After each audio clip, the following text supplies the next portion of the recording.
Zoom meeting activated in the chambers. And then I got a second in the doubles with my partner. We should have won. Sheila, you can hear us? It happens. Yes, I can hear you. And we can hear you as well. Okay, the time is now 7 p.m. and I will call this meeting to order. May we have roll call, please? Mayor Reichel, Pro Tem Hanrahan, Here. Trustee Bretnall, Here. Trustee Klassen, Here. Trustee Engelhardt, Here. Trustee Poston, Trustee Seifert. Here. May we all rise for the Pledge of Allegiance in a moment of silence. I pledge allegiance to the flag of the United States of America and to the republic for which it stands, one nation, under God, indivisible, with liberty and justice for all. Please be seated.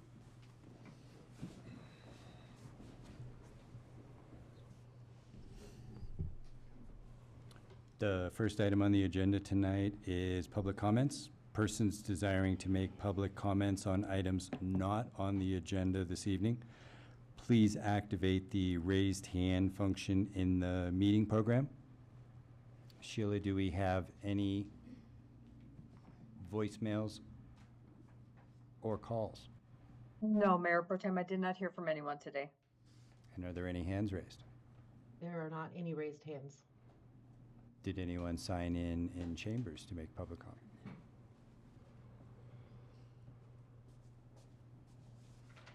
No. And everybody here is for agenda items.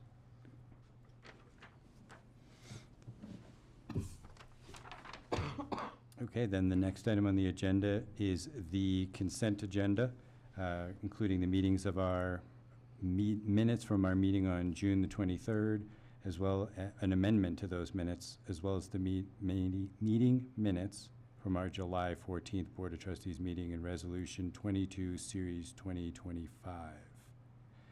Any board members have any questions, comments about any of those items? I just have a quick, maybe you can, what is the time frame on this construction? We have a performance incentive for them to get to a certain point by August 15th, and then completed, I think it's by mid-September. Okay. And the reason we've got the performance incentive out there is we need to get out of the way for a gas utility installation, and not impede that as part of the water plant project. Any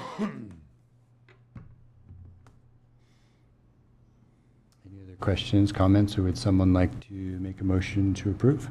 Mr. Mayor, make a motion to approve the consent agenda as presented. I'll second. We have a motion by Trustee Seifert to approve the consent agenda as presented. That was seconded by Trustee Klassen. All those in favor? Aye.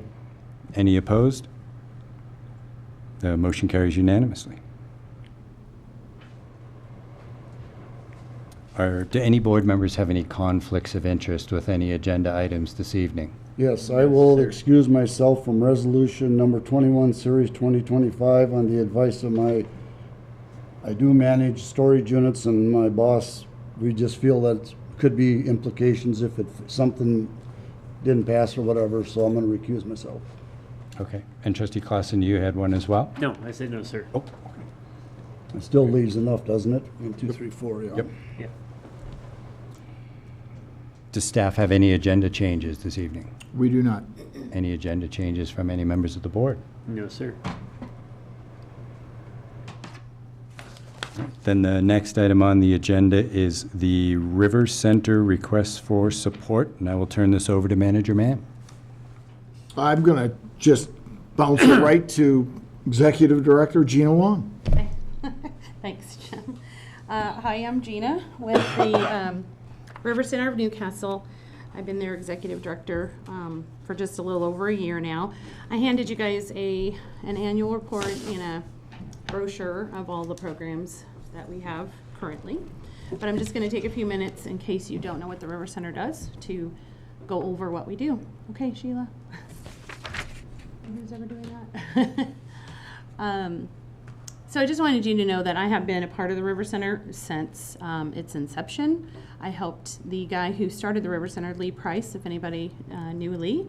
My husband and I helped Lee remodel what used to be the Grand River Baptist Church, and we pulled the pews out and the baptistry and remodeled that building to be a community center. And then we got started on the nonprofit in 2010. My husband and I, do a lot of ministry. I also helped start Reach Out Colorado, which is the same type of organization. They have financial assistance, and they do Totes of Hope and Meal Monkey in Rifle to Parachute. And I was on the board and helped them get those programs started as well. And like I said, just last year took the position of executive director. Go ahead, Sheila. Are you doing it, Nicole, or Sheila? No, Sheila's doing Sheila's doing it. Okay. So the River Center, our mission is to identify and address the unmet needs of the communities with compassionate volunteerism. And we support the communities of Newcastle and Silt. And I would say only, with River Center funding only. We are an fiscal agent for Rocky Mountain Health funding as well. And we can help people in Garfield, Pitkin, and Eagle County as well with their funding. But when it comes to River Center funding, then that's Silt and Newcastle residents only. And that's like unincorporated Garfield County, not like just Silt proper or Newcastle proper.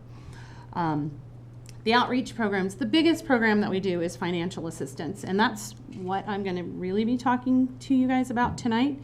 And we have, there's another screen up here that'll show you. And I went ahead and I pulled out so far in the 6 months through June, the amount of people that we've helped within Silt proper. But in financial assistance, we give people a hand up and we try to either bring them to sustainability again or help them remain sustainable. It is truly like an emergency type fund. We help someone one time in a 12-month period with that. We also do Totes of Hope, and those are meals that go home with children. They go home actually on a Wednesday afternoon when they get out for weekend meals. Meal Monkey are those meals that we bring down to Silt on Fridays, and we deliver them to Heron's Nest and the Silt Library. And so kids know that they can come there because we don't have school on Fridays and a lot of parents are still working. So we provide nutritious meals to children 18 and under on Fridays. We have a senior outreach program where the seniors meet every Wednesday from noon to 1, and we provide lunch and a safe place for them to socialize. Neighbors Helping Neighbors Scholarship Program. This is our second year in 2025, and we give out 5 $1,000 scholarships to graduating seniors, and 4 of them this year were from Coleridge High School. Our community gardens are outside of the River Center, and we help produce some fresh produce, and we harvest that, and we have Lift Up Food Pantry inside the River Center, and they're open on Wednesdays and Fridays, so that produce comes in to the River Center to Lift Up, and that's handed out free at the Lift Up Pantry.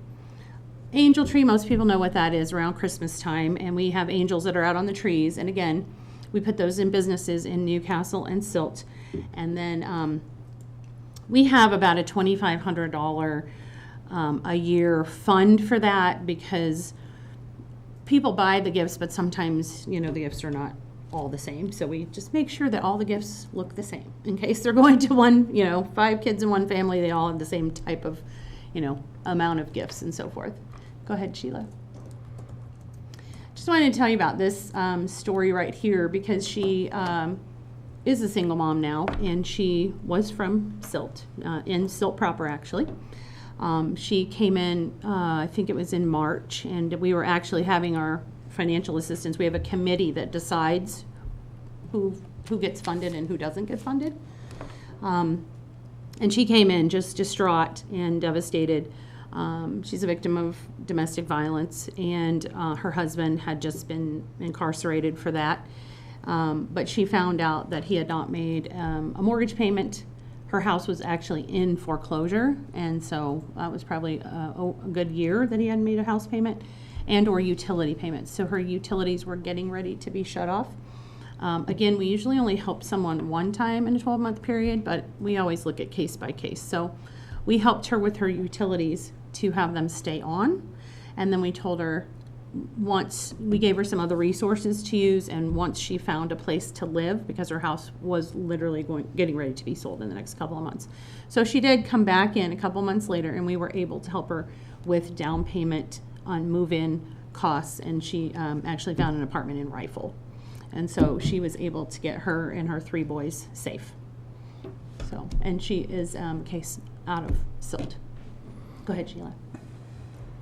So this is the stats I wanted to show you. Again, just for financial assistance, so far in 6 months, we've had 11 cases.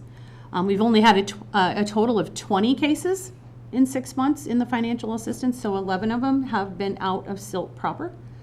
The number of individuals in those families totals 39 people. And that's well, I said July 17 because I just did that the other day. And so the cost was a little over $8,000. So I just did a projection and doubled that number if we were to go to the end of December. Now, I put on here, this isn't something that people are aware of, how much we can help with. That's not a common knowledge number. This year I had our board decided that we would raise that maximum that we could help somebody with to $2,400. It's always been $1,200 from this time we started in 2010, but if anybody can tell me where there's a rent for $1,200 around here, then I'd be glad to put some people in that. But we have people coming to a single mom from, Silt with a little baby, and she's living in the little, like right out here on Main Street, little house, and it's $1,900 a month. So giving her $1,200 a month doesn't make sense to me. So, and didn't make sense to our board either. So we raised our maximum to $2,400 so we could actually help pay someone's rent. That doesn't mean that we give that out every time someone comes in. It just means that we can if there's a need.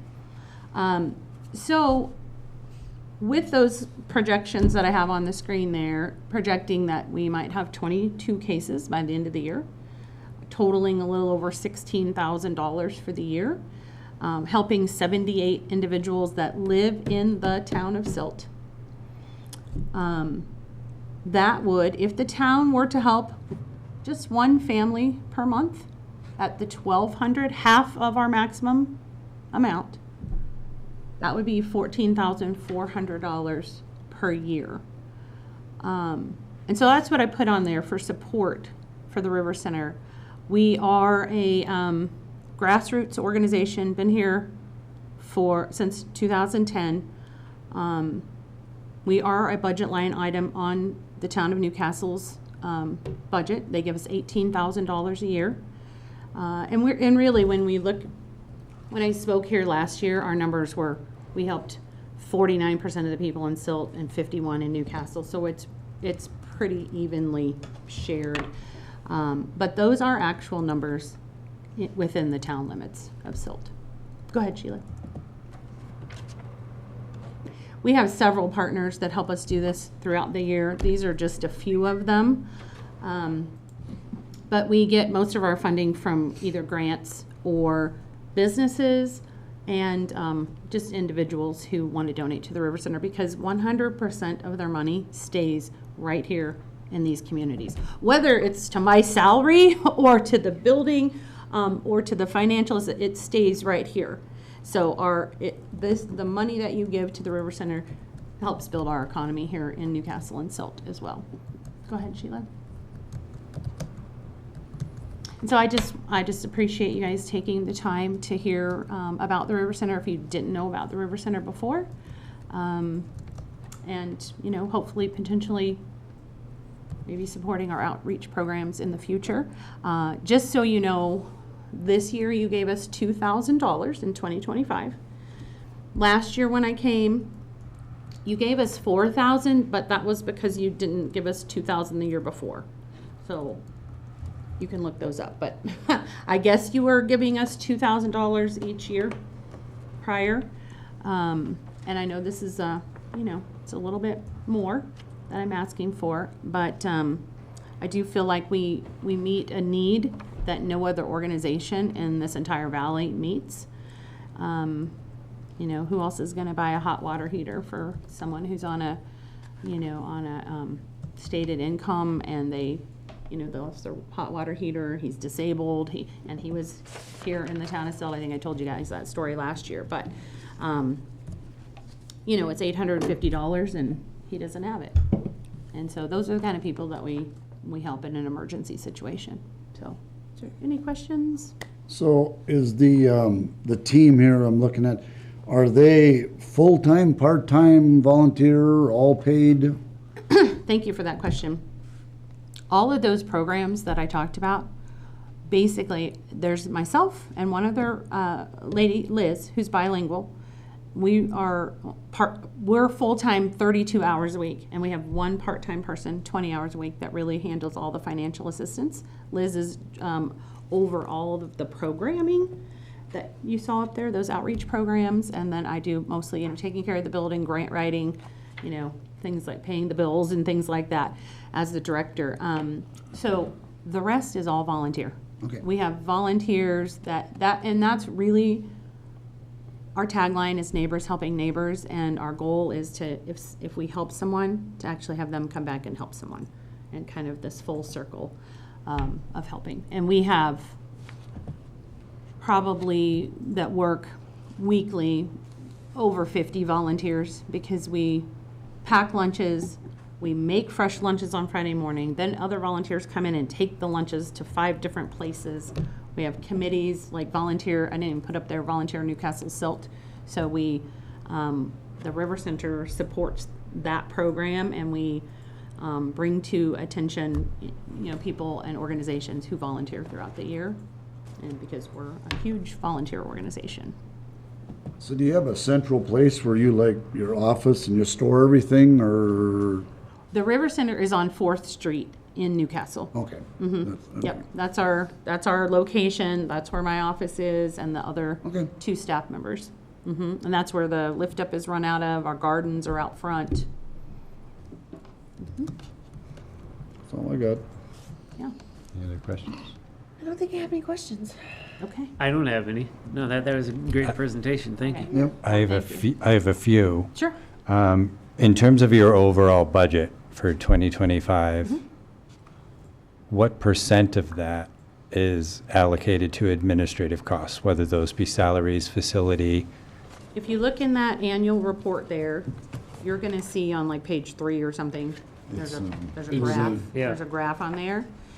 Now, in the payroll, you're gonna see where that was a little bit over in 38%. 2024, because we had 2 executive directors for 2 months while Heather trained me to be an executive director. She was there for 14 years prior to me. So when I got hired, mid-March last year, she was there until about mid-May. So we had 2 executive director salaries being paid through that time. But, yeah, so, I think normally it's a little less than that. So payroll and facilities would be Yeah, our 48%. expenses, yep. Facilities, 9.3, payroll, 8%, which is probably a little high for last year. I have to look at last year's that I brought you and see what the payroll was last year, but yeah, that supports 3 people working at the River Center and doing all those outreach programs that you just saw. Talk to me about how you work with other nonprofits within the region. You mentioned Lift Up, and I was actually thinking about Lift Up with some of the information in some of your slides, and there are numerous other nonprofits. I guess my question is about overlap. Are you communicating with each other to say, like, hey, we got this? We do. We do a lot. The 2 organizations that we work with the most are Catholic Charities and Salvation Army.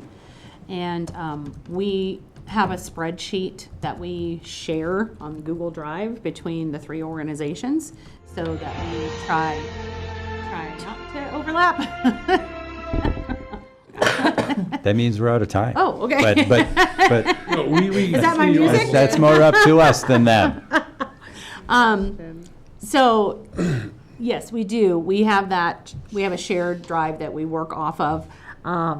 Everybody, Rocky Mountain Health Foundation, Tom's Door out of Carbondale, we work very closely with all of these organizations to make sure that they're not just going from door to door to door and asking, and really when they come into the River Center, they have to fill out some financial paperwork. They have to give us paycheck stubs. They have to tell us what their budget is, how much income versus expenses they have per month. We ask them several questions on why this is happening, how did this happen, will they remain sustainable, and not a lot of times, there's a few instances where we turn people away, where this is not a good fit. But I think for the most part, when we ask them those questions and they come, we have a personal interview for every single financial assistance case. So this isn't done by phone. It's not done over, online. They don't send their paperwork in, and we meet every single one of them and get to know them. And then we try to wrap around them. And if they need more help, like the lady in the picture there, again, we can only help with $2,400. Moving costs are, 2.5 times that. So we definitely got together with Catholic Charities, Salvation Army. We all came together and we put them into that apartment. Definitely, we couldn't do it without them, for sure. Thank you. So Jim will have this as part of our upcoming budget discussions. I will. Do you have any direction for me, or should I just wing it? I would open that up to all of the trustees if I don't know. if we have a specific We can direction. definitely help out. I don't know if we can give all that you're asking, but we can definitely help out. Yeah, and I don't know what. Let's see if we can increase it. I know that's Yeah. that's directional, but It not doesn't give you a specific. whole lot of information, but I don't okay. know how, I I don't don't know how need- I close don't we need can an get to answer. I that just- number, Yeah. but Yeah. let's at least look at increasing the donation, given the service that's being provided to our own citizens. Absolutely. Yeah. We will look to do that. and I know that, that's something that the mayor in the past always is it actually helping people in Silt? Obviously, this does, so, And administrative costs, again, 48%, but of a very small total. yeah. And I was curious about the screening process, which I think is really important. Yes. Because if the organization has a bad screening process, then, I will say that there's two That's good. things going on right now, and one of them is for you all to decide what you're going to do. But Marcella King is sitting on your Financial assistance. Financial Assistance Committee, and that's a group that gets together to kind of review the requests. So she's part of that. But then the other piece of this is the River Center has a board position open, and you had asked me to get additional information. Well, but the meetings are once a month from generally 6:30 to 8:30. And then there's some other times during the month that you may have an event that you need to attend to PM, promote. right? Just PM. 'cause- PM. Yeah. And Thank it's, you. I'm and just it's usually, asking. and Yeah. it was the last half of the month, towards the end of the month is when you We said. usually do our board meeting towards the end of the month so we can make sure and get all of our financials, Yep. together and we can approve them towards the end of the month. And if there is an event to do, like, we have an upcoming 5K race, you might, volunteer. a You're couple required to hours, run. Yeah, you're required to run. And, so it's, I would say a board position takes about 4 to 5 hours a month total. But, you have to, I want you to just know about the River Center, where our heart is for people, how we run the center. And if that sounds like something that you want to be involved in, then we'd love to have you. Or we're actually inviting anybody that's interested in being on the board, and we're going to meet August 27th. I think that's a Wednesday. I can't remember. I don't have my phone in front of me. But August 27th, Wednesday, okay, 6:30 at the River Center.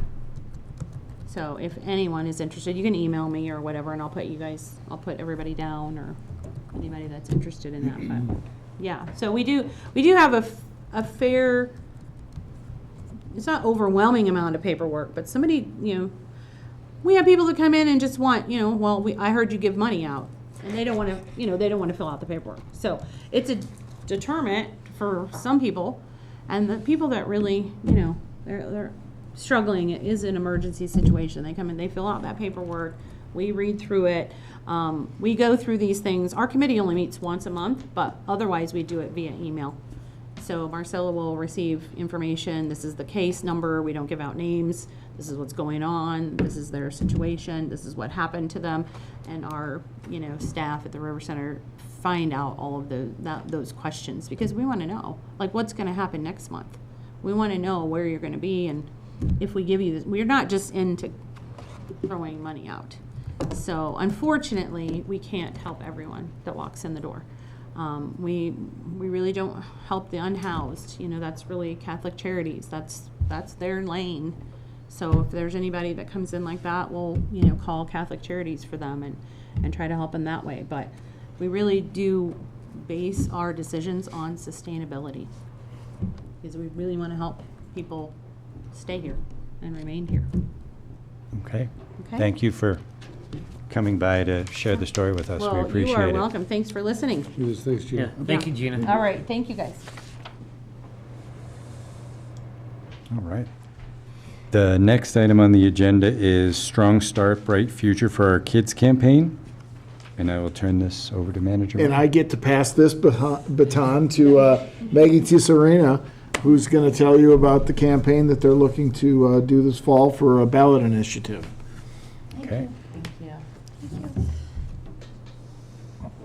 Thank you to the board and staff for having us here today to talk about our ballot initiative for more affordable, accessible childcare from Parachute to Aspen.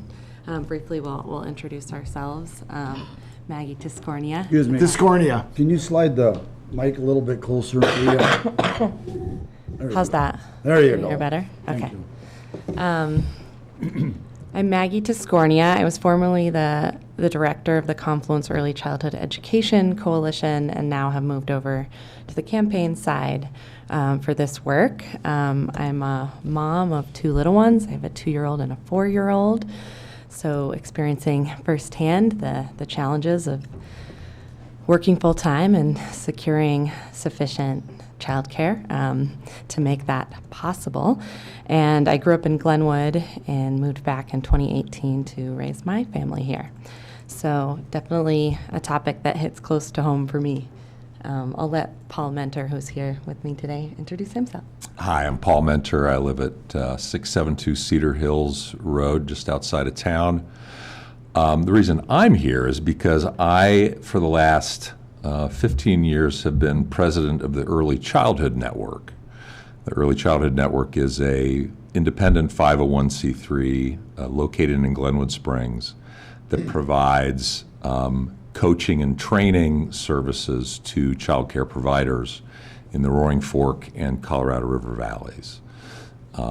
And I'm also an elder at Faith Lutheran Church in Carbondale, where we operate a child care center that serves up to 39 kiddos from infant to 5 years old. And I've been involved in early childhood education for a very long time, since even before that. But I volunteered to help with the program, and we were chatting today, and I came to find out that Maggie was coming here, and I offered to join her. So here I am. Yeah, Sheila, you can change the slide, and Paul will go into why we're focused on early care and education, birth to 5. So really quickly on the first, I'm going to cover the first 2 slides and then turn it back over to Maggie. The first slide is really about the benefits of early childhood education. We all have seen and understand and know the statistics and the value. Personally, I wish we lived in a time when there could be a parent home with all their children. Even then, it's beneficial for children to experience child care services. The value and the benefit is so great. They're better prepared when they get to kindergarten. They're better socialized. They're better readers. It just gets them ahead in a very competitive world, as we know, economically. And so it's really important in any economic environment and any social circumstance. And so there's tremendous value to integrating early childhood education into our primary and secondary and then further education systems. So you can read the slides. You've all, I'm sure, seen and heard the statistics before as well. So we can move on to the next slide. The challenges, of course, are that the capacity is limited and it's very expensive. And it's expensive both to pay for, and it's also expensive to operate.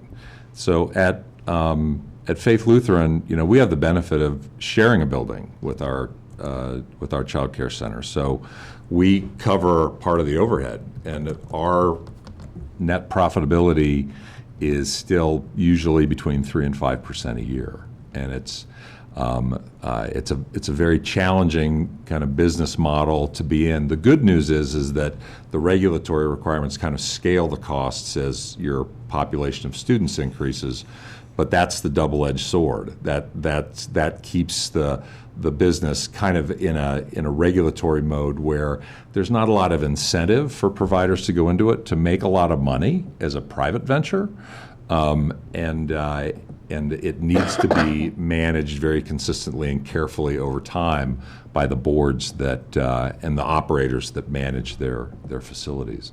So it's very expensive to operate. From a family standpoint, I was doing a little sleuthing today on the computer, preparing, and I was looking for the median income in Garfield County, and you get one number from the census, or from the U.S. Census Bureau, and you can find other numbers, and it's somewhere between about $45,000 and $63,000, and for an individual, on a median basis. If you have 2 kids and you work full time, you're looking at close to $3,000 a month to pay for childcare. So it's very expensive because it's expensive to provide. The teachers need to be trained to a certain level. The ratios need to be maintained so that students get proper attention. All those issues, same as we have all the way through the educational system. And so it's a big challenge. And if you look at Garfield County, I believe there's just under 4,000, as of March of this year, there's just under 4,000 students, or 4,000 kiddos from 0 to 5, and only about half of those, there are slots in Garfield County for only about half of those. The statistics for the whole service region that Maggie will talk about are a little different than that, but for Garfield County, and there's not a lot of child care options in the Colorado River Valley in comparison to what you see in the Roaring Fork Valley at this point. So this measure is intended to address those kinds of things. And just one other comment I'll make, I was thinking about this before I came over, people have kids when they're optimistic about the future. And the statistics that we just talked about don't really fill you with optimism, right, about the costs. If parents are in a position of having to make an economic choice about having a family or working to feed themselves and pay rent, that's a challenging situation. It's not limited to this area. It's a national problem. And right now, if you look at replacement statistics, the United States is either right at or just below replacement level for population, right, in terms of birth rate. And so, there's an issue here that needs to be addressed. In terms of, we address these kinds of issues, one item at a time at the ballot box as a democracy. And that's what this ballot measure is about. It's about trying to address a challenge that I think we can all see that we need to do something about. And now I'll turn it over to Maggie and let her continue. Thank you. Yeah, Sheila, you can change this slide. We are committed, and we have been since starting to work on this in 2017, to a regional approach, because we know that working families cross county and municipal lines every day on their commutes, and we see a variety of needs from our families on where they need care. And some prefer care closer to home, some closer to work, some maybe a convenient location in between. And so we want to see access really improve throughout the region. So in order to, the way that we have identified to do this in a regional way is through an early childhood special tax district. And that is a type of special district that was authorized by the state legislature in 2019, which gave communities like ours the opportunity to pursue this option. The service district would include all of Garfield County, all of Pitkin County, and the southwest portion of Eagle County that's on the Roaring Fork Valley side. So next slide. So based on years of coalition work and significant community input, we created a detailed service plan that outlines the services that the district would provide.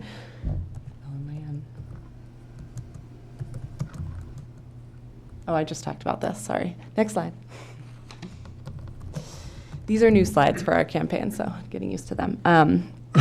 So the services would include tuition assistance to help families afford early care and education, grants to child care providers to help increase the number of slots available and make quality improvements, including improving teacher wages, and that is kind of goes to what Paul was referring to and the challenges that our providers face in really covering the true cost of care, and recruiting and retaining staff is incredibly difficult because even tuition alone, families can't afford to pay any more than they already are, and it's not providing for livable wages for our teachers.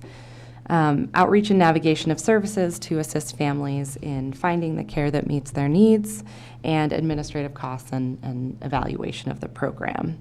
So it is important to note that the district is envisioned to coordinate with and to provide funding to support the programs and the providers already doing amazing work, so not to duplicate efforts or add unnecessary bureaucracy. So the goal would be to support the system that's in place and get funding out the door to support providers and families as efficiently as possible. Next slide. So the plan proposes a 0.25% sales tax to fund the program, which would raise an estimated $10 million annually. It would have important exemptions from everyday essentials like groceries, gas, medications, diapers, feminine hygiene products, farm equipment, and things like that. The district would be overseen by a voter-elected 5-member board of directors, each of whom will represent a geographical portion of the district, shown on this seat map on the slide. So the seats are drawn according to the statutory requirement that they have as near as practically possible the same number of registered electors. So that's how those were determined. Next slide. So in March, we held public hearings and got unanimous votes of approval from Garfield, Pitkin, and Eagle counties, from the boards of county commissioners, and that gave us the green light to go to voters this November to ask for approval to create and fund the district. We also had to gather signatures for a voter petition to file with the district court. So we gathered over 1,000 signatures. We filed with the district court, and on Thursday last week, we held the public hearing to officially get on to this November's ballot. So we're thrilled to be at this stage after working on this for so many years, and are in the process of officially launching this campaign, Strong Start, Bright Future for our kids. So looking forward to hearing your questions, and we'll follow up with you individually as well if you would want to provide an endorsement or express your support in any way. Any questions, comments? Now, I have one. So this doesn't, help build new schools or create new schools. It's just basically the four items that you said what would be funded. Yeah, so the grants to providers could be for a variety of capacity building efforts. So that includes licensing assistance. It includes also, keeping classrooms at capacity by helping with teachers recruitment and retention.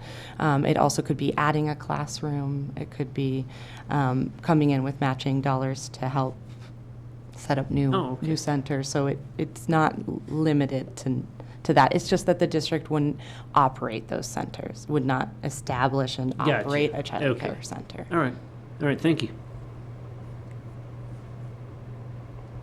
I don't think I have any questions right now. Thank you. I have a couple. You usually spurn questions from other people too, so it's good that you have them. Some aspects of this program seem like they overlap with Head Start. So Can you sort of speak to the distinction between the two? yeah, absolutely. So there's funding from every level, from federal to state. We also have universal preschool. We have CCAP. So the term uses blending and braiding funding to fill the gaps, and not so the federal and state programs will be there first for those who qualify for those, and then this will be on top of that. So because we know we're out of time. It could, but we're going to go on. Somebody just died in the I have arena. a few questions, I yes. know, yeah. Welcome to the Hunger Games. It's in the dramatic. town of Silt. It How- just helps us stay on task so we don't go too long on things. How would you respond to the argument that this is the equivalent of a finger in the proverbial dike? That this money isn't actually solving the problem in a large-scale way? If we're adding another tax to the citizenry, are we going to see tangible outcomes over the near and longer terms?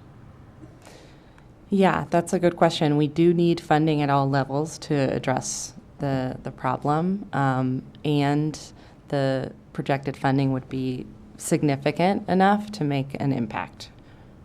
So we've done our cost models and kind of figuring out how far this could go, and it obviously depends on what thresholds you put for who qualifies for the funding, and at what levels you're funding them, because the goal, the federally recommended threshold for affordability is to get to 7% of a family's monthly household income, no more than 7% going to childcare.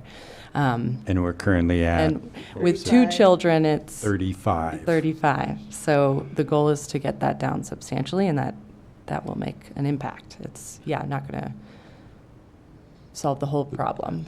It's a very complicated ecosystem. It real, as you know, right? I remember when I started at Early Childhood Network, Shirley Ritter, who at the time was with Kids First at the City of Aspen, she's since retired. She helped start that as well, and I can remember having meetings with her, trying to understand the complexities and the relationships between the levels.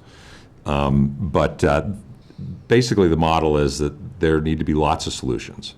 And the intent is to incentivize those opportunities and those solutions from across the spectrum, and not rather than, there's an old saying about government money, when old local government finance director, when government money piles up, it starts to smell a little bit like manure. When you spread it around, it starts to grow things.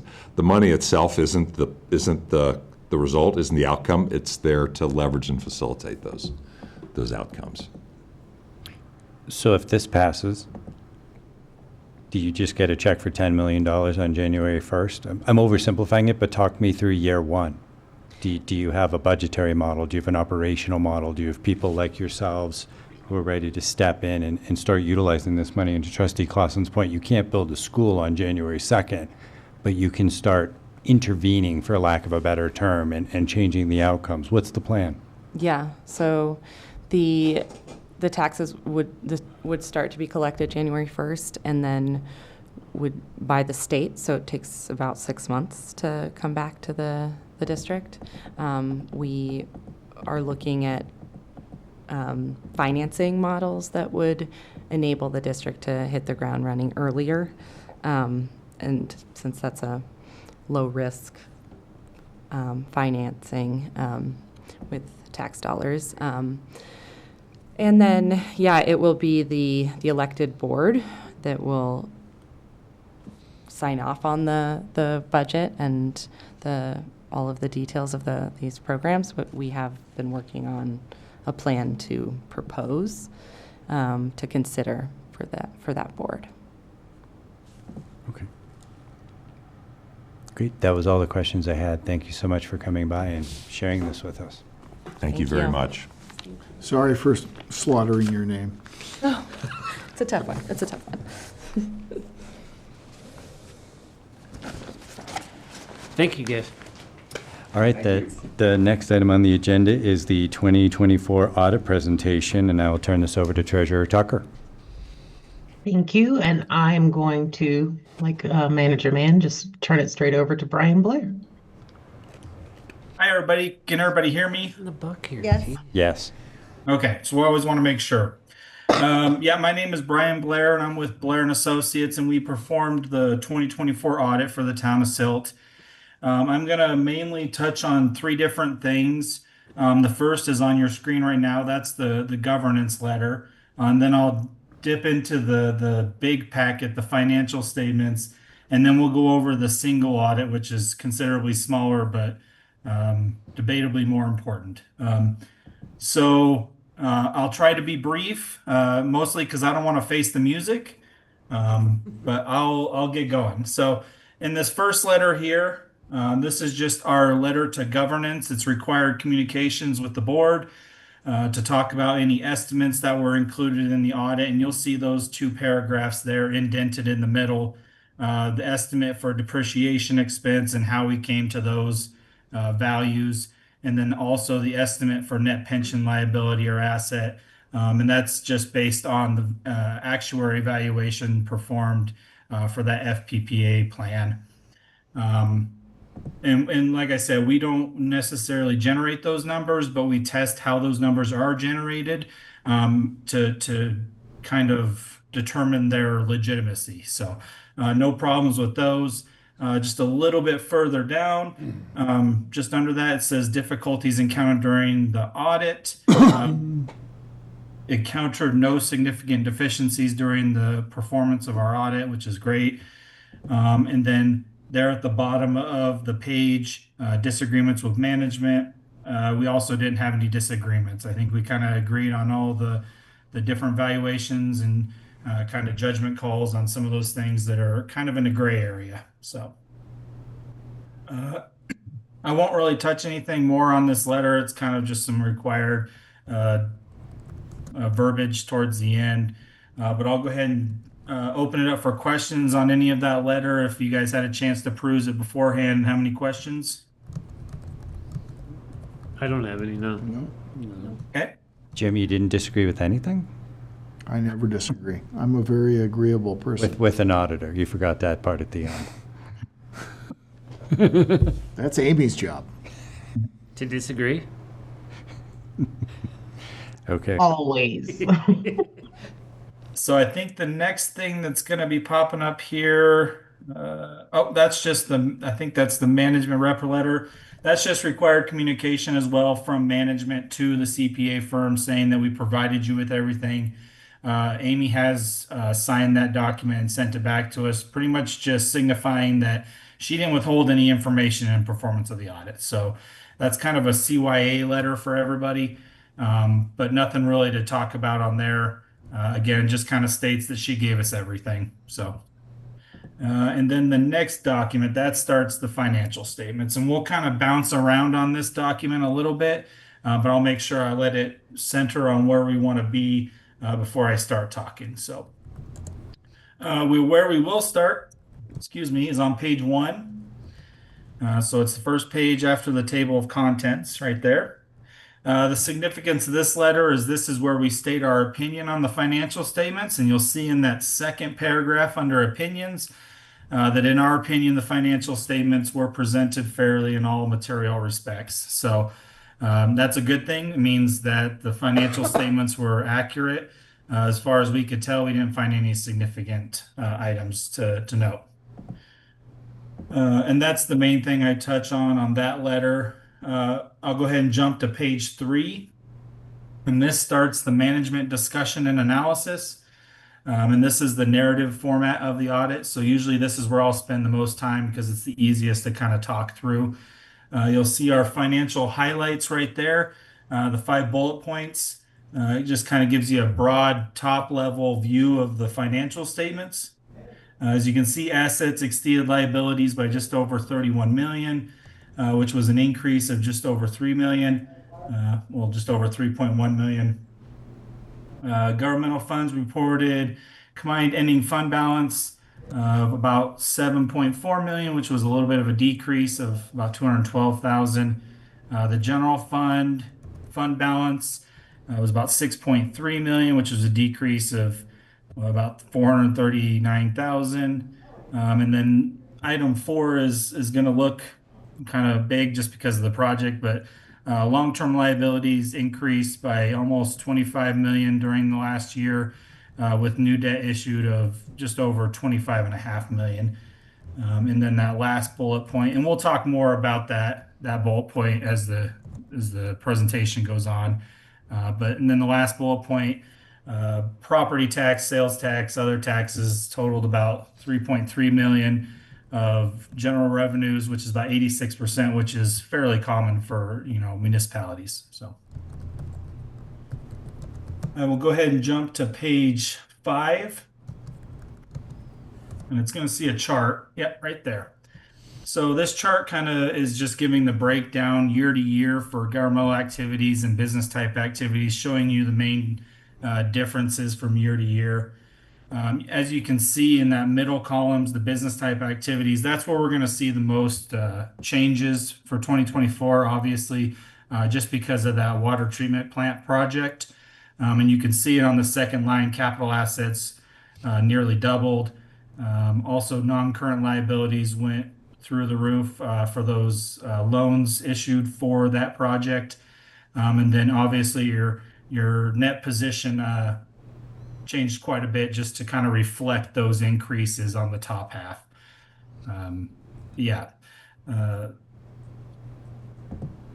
then I'll jump to the next page. So we got another chart. Again, comparison last year to this year for governmental and business type. But this time for the revenues and expenditures. This, you won't see the huge changes because this is the net position, so it does not include capital assets or debt service. So this is kind of more operating, I would say. And as you can see, not a ton of difference in operating. You did get those capital grants on the business type, and that was the biggest difference. So, and then jumping to the next page, you'll just see some charts kind of breaking down the different aspects of revenues and expenditures for the governmental funds and where those larger portions of revenue and expenses go to and come from. And then on the next page, you'll see at the very top there where it says business type activities increased net position, almost 2.2 million, and charges for services was about 67%. Usually the charges for services is higher, but you did get those grants last year, so that kind of diluted the charges for services. But and then in the second paragraph after governmental funds there, just talks about the combined ending fund balance again was just over 7.4 million, which was a decrease for 2024 for the governmental funds. 83% of that is unrestricted.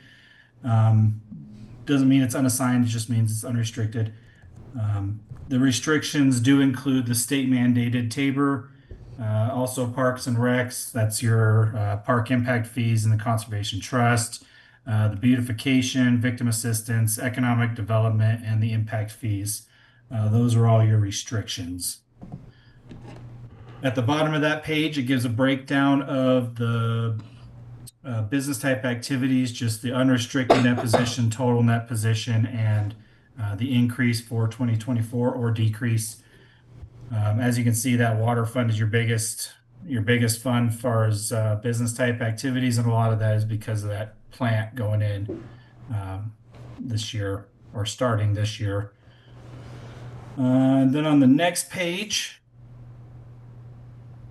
you'll see the budgetary highlight at the top, what you budgeted for the general fund, just under 7.9, and the actual was just over 5.5. So within budget for the general fund, which is by far the largest fund you got as far as governmentals. And then you'll see a breakdown of the governmental capital assets there, the additions and the depreciation. And then on the next page, it'll have the capital asset breakdown for business type, and you'll see that construction in progress for just under 11 million. That was the completed portion for that plant last year.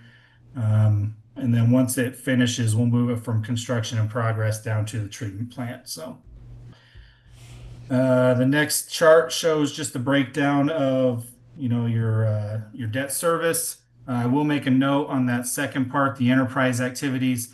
We did accrue the whole loan portion. That's the way CWRPDA likes to do it. You did not receive all of that in 2024, but we are putting it all on the financial statements. And then as you get it, we'll take it out of the deferred revenue account that's on the balance sheet. So that is the max that you probably will pull. And if you don't pull all of it, we'll just cancel it out on the balance sheet. So, and that's it for the MD&A. And if you go to page 12, I can kind of show you that due from other governments, I believe is 6th line.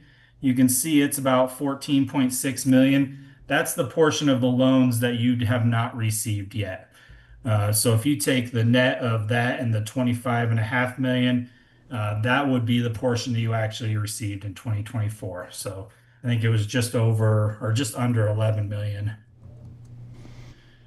That's all I'll really talk about. I usually like to touch on the budget. I don't think you had any funds over budget except for one.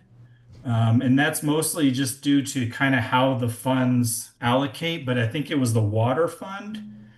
Yeah, oh no, the wastewater fund. So we did show the wastewater fund as over budget, but I think a lot of it is just how those expenses are allocated between the water and wastewater until we get them finally separated on the financial statements. So that was the only one. And that's where I'll leave off on the financial statements. I'll open it up for any questions on the big one before we go into the single audit.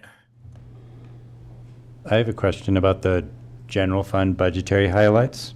Yep. The actual expenditures rather, it's a lot less than was projected. Jim or Amy, any comments on why? It has a lot to do with capital projects that were budgeted and were included in the general fund budget that didn't happen. Just as an example, there was a $1.2 million project to refurbish Community Park that we hadn't even designed yet. So that's $1.2 million of the expenditures. So when you start to look at some of those capital projects that we included in the budget that weren't necessarily going to get done in that year, that's why that number gets a little skewed.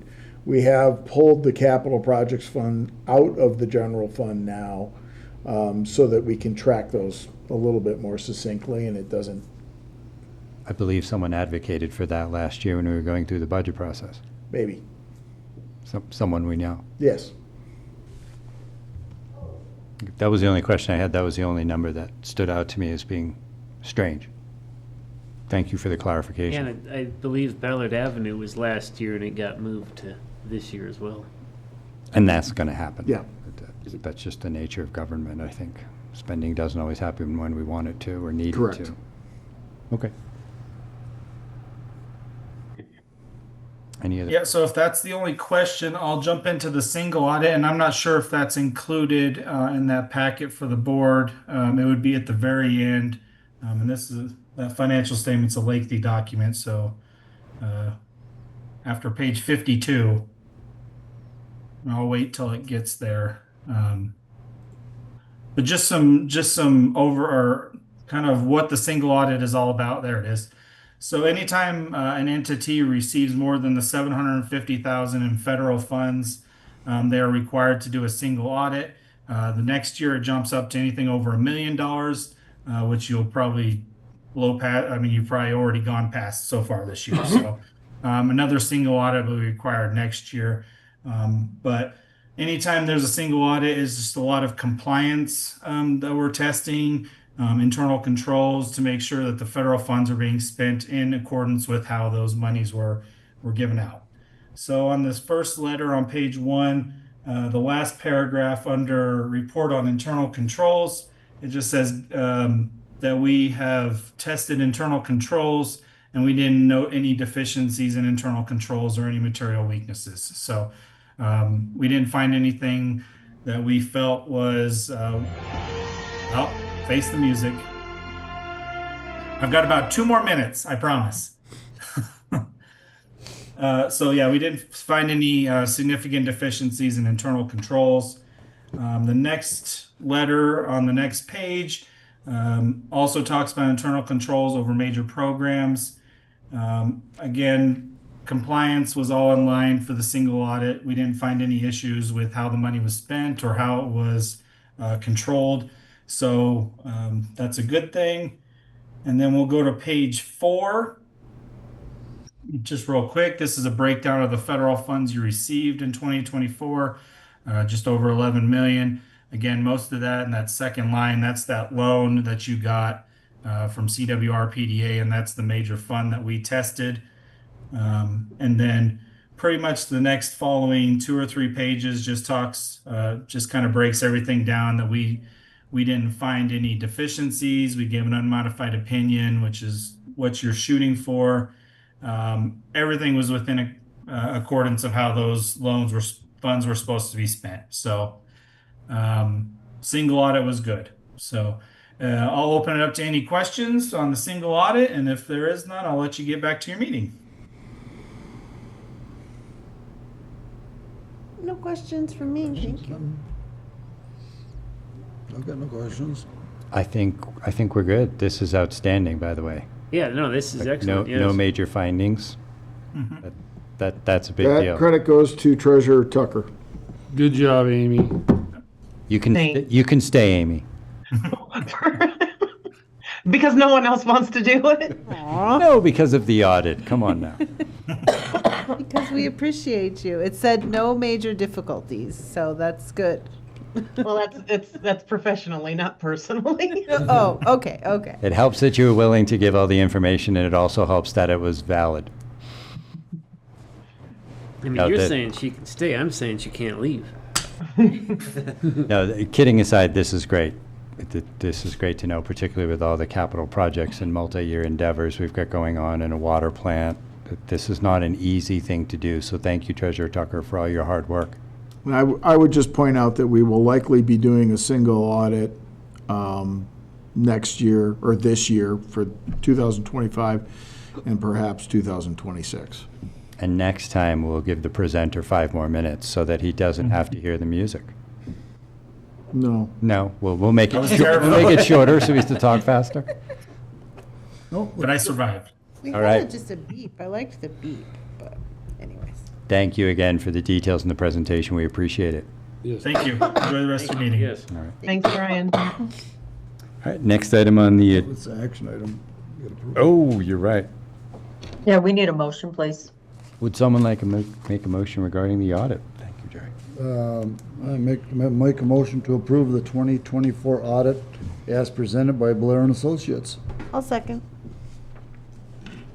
We have a motion by Trustee Seifert to approve the 2024 audit, and that was seconded by Trustee Engelhardt. All those in favor?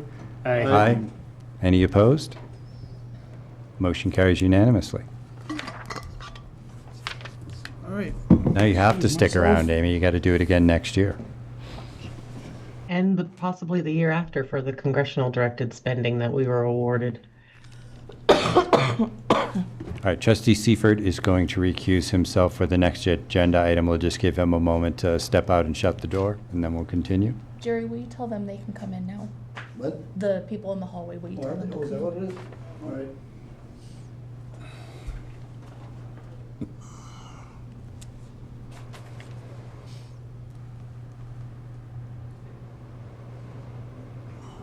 That's who's out there. Nicole, is that Well, I that's... don't know who all's out there. I We just hear don't, we don't know if voices. that's Go Rentals. Go Rentals is on the line. Like Brad Jordan is on Zoom. I just don't know okay. who all's out there. So I think we can probably go on ahead and get Yeah, started. it'd be, yeah. Should we shut the door? We really shouldn't, because it's an open meeting. We're here for the No. Silt Plaza. Okay. Okay, it's Okay. Okay, perfect. So Brad Jordan's on Zoom for Okay, this great. one. Jerry, you don't need to close it. What? You don't can need to stay close open. it. Leave it open. Oh, okay. Literally open, not just figuratively. Correct. Next item on the agenda is Resolution Number 21, Series 2025, a resolution of the Board of Trustees approving substantial compliance with an annexation petition for a property legally known as Section 12, Township 6, Range 92, TR and Lot 2, and part of Northwest Parcel B, Dupless Exemption, 5.49 acres, Silt, Colorado, and setting a public hearing on said petition. I will turn this over to Director Centeno. Okay. So we have an annexation petition for substantial compliance.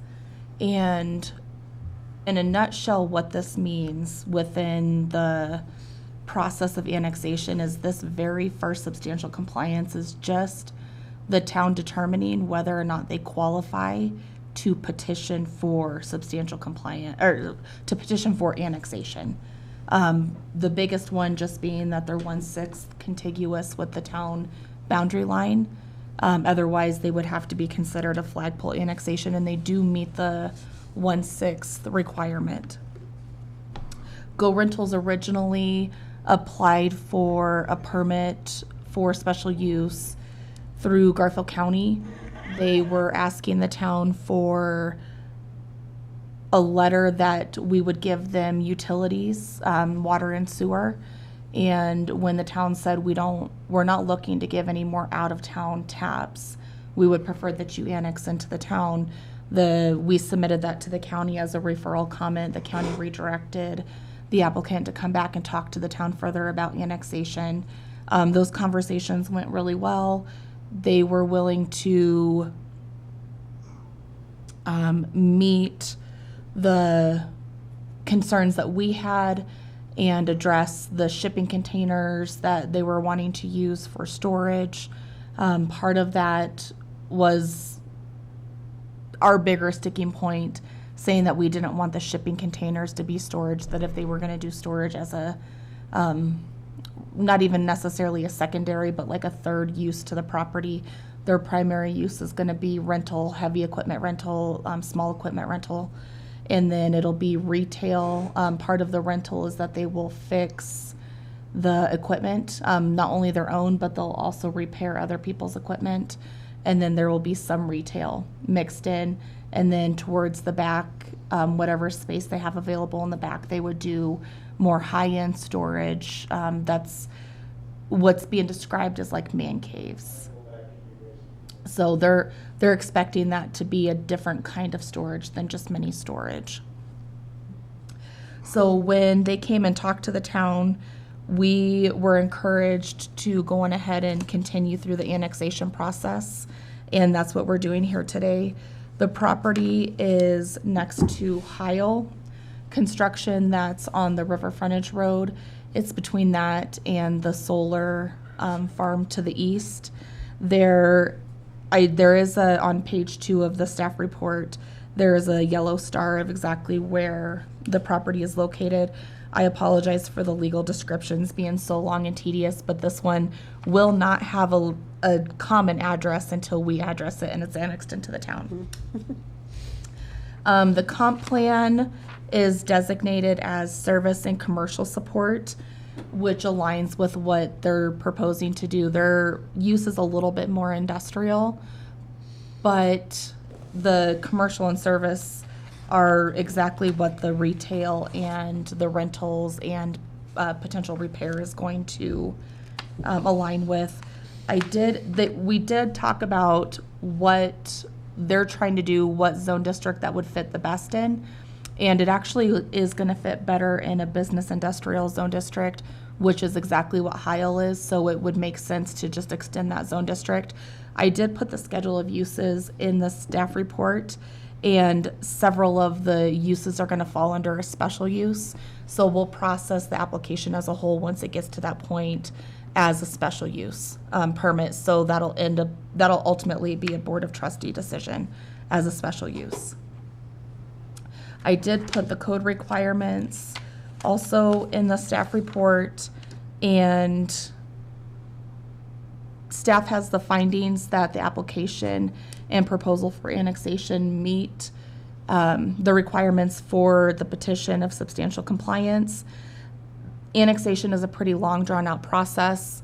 Once they get through substantial compliance they went through the P&Z and got a recommendation of approval, will come to the board, and then there's going to be a 30-day required public notice, and during which time staff will use that 30 days to complete what's called a findings of facts, and that's when we'll actually get down into the down and dirty of water right dedication and trail systems, if any, and all of like the fine tuning, the zoning, and what that looks like and what the requirements will be of the development agreement.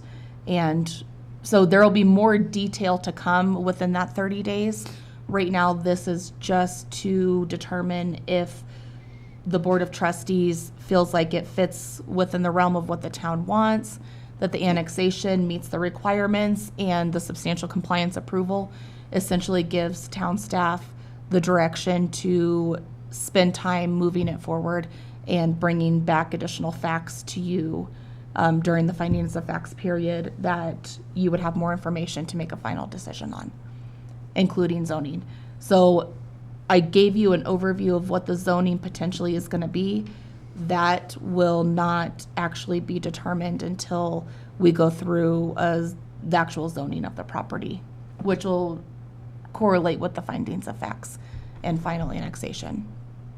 There is recommendations of approval and a recommended motion, and I'm happy to answer any questions that you may have. Brad Jordan is also on the call, who is a representative for Go Rentals, and I would encourage you to let him fill in the blanks of anything additional that he thinks needs to be said, or answer any questions that you may have as well. I mean, at the moment, I don't have any questions because it's so early in the process. But no, I think this would be a good addition to the town. Do we have any other questions for Nicole before we invite Brad to speak? I don't think so. Okay, then, Brad, if you'd like to unmute yourself and add in any details that Nicole maybe didn't include. Yeah, Brad Jordan with Jordan Architecture, representative for Go Rentals, and Justin Sanford. I don't know if I'm so used to the the Garfield County Board of Adjustment, which I chaired for 25 years. So I don't know if you need name, address, phone number, all that stuff or not. Nope. I think we're good. Okay, good. I think Nicole did a great job of covering everything. We've been in constant contact with her, and she's been very helpful in the review of everything. We understand that, there will be some additional things that will be required as we continue to move forward. We've already started making some of the changes to the storage units.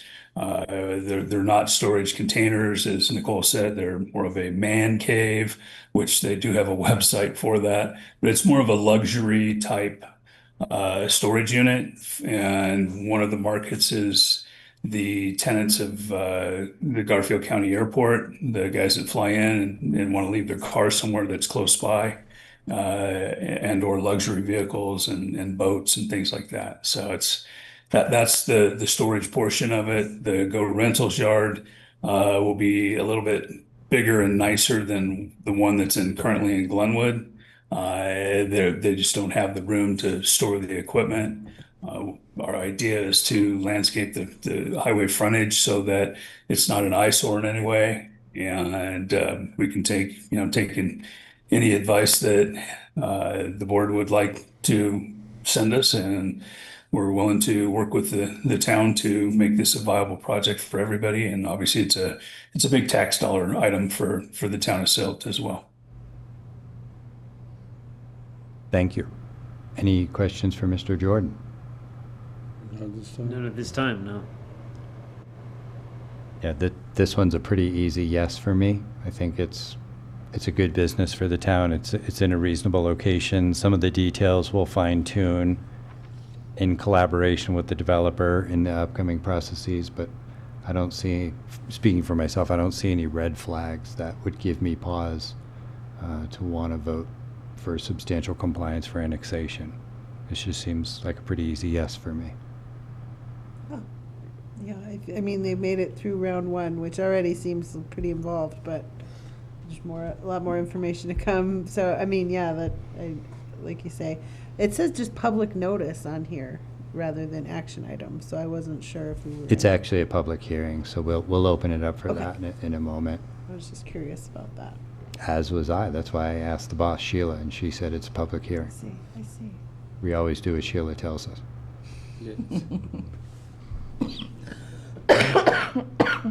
Okay, if there are no other questions or comments for either Nicole or Mr. Jordan, I will open up the public hearing. Good.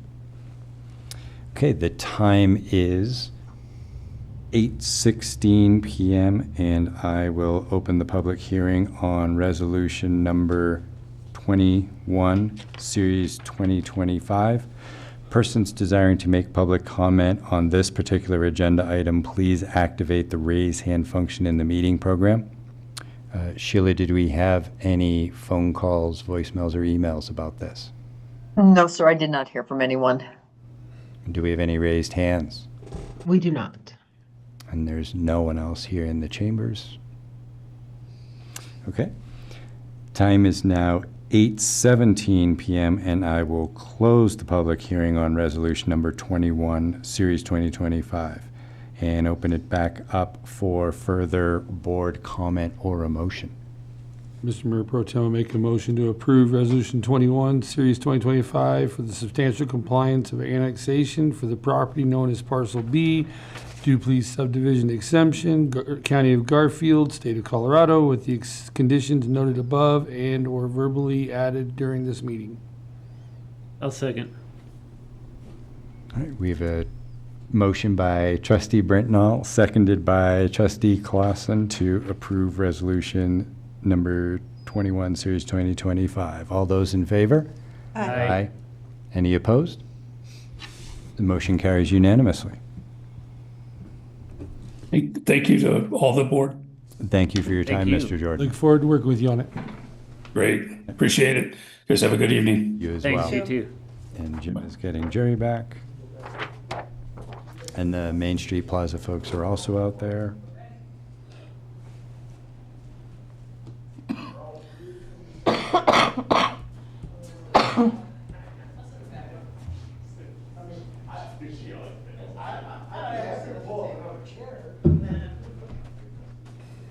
Sorry, Jerry.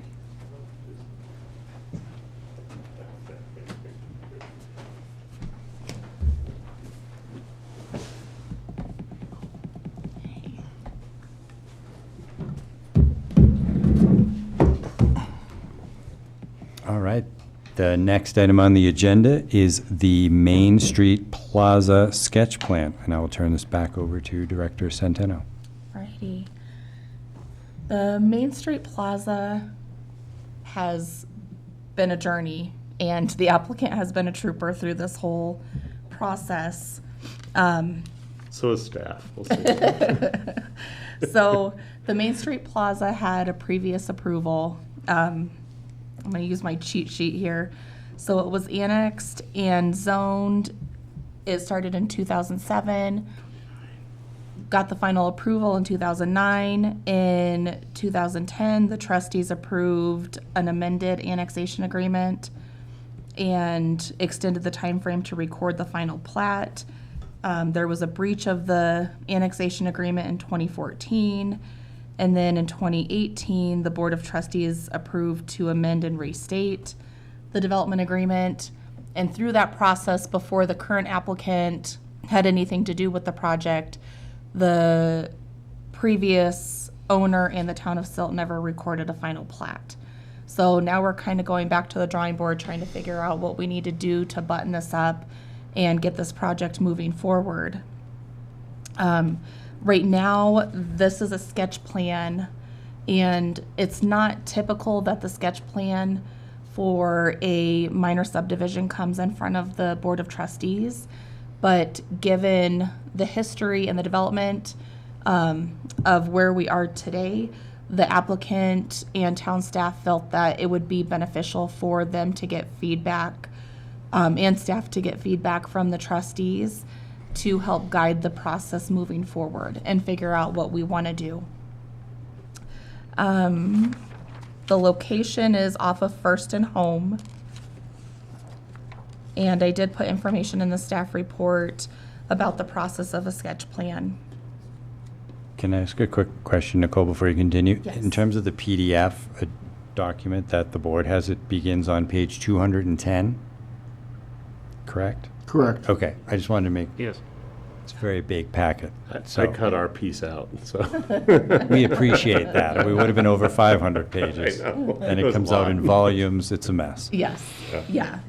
And so the comprehensive plan deems this location as service and commercial based, which they are proposing a mixed use development where there's going to be residential and commercial.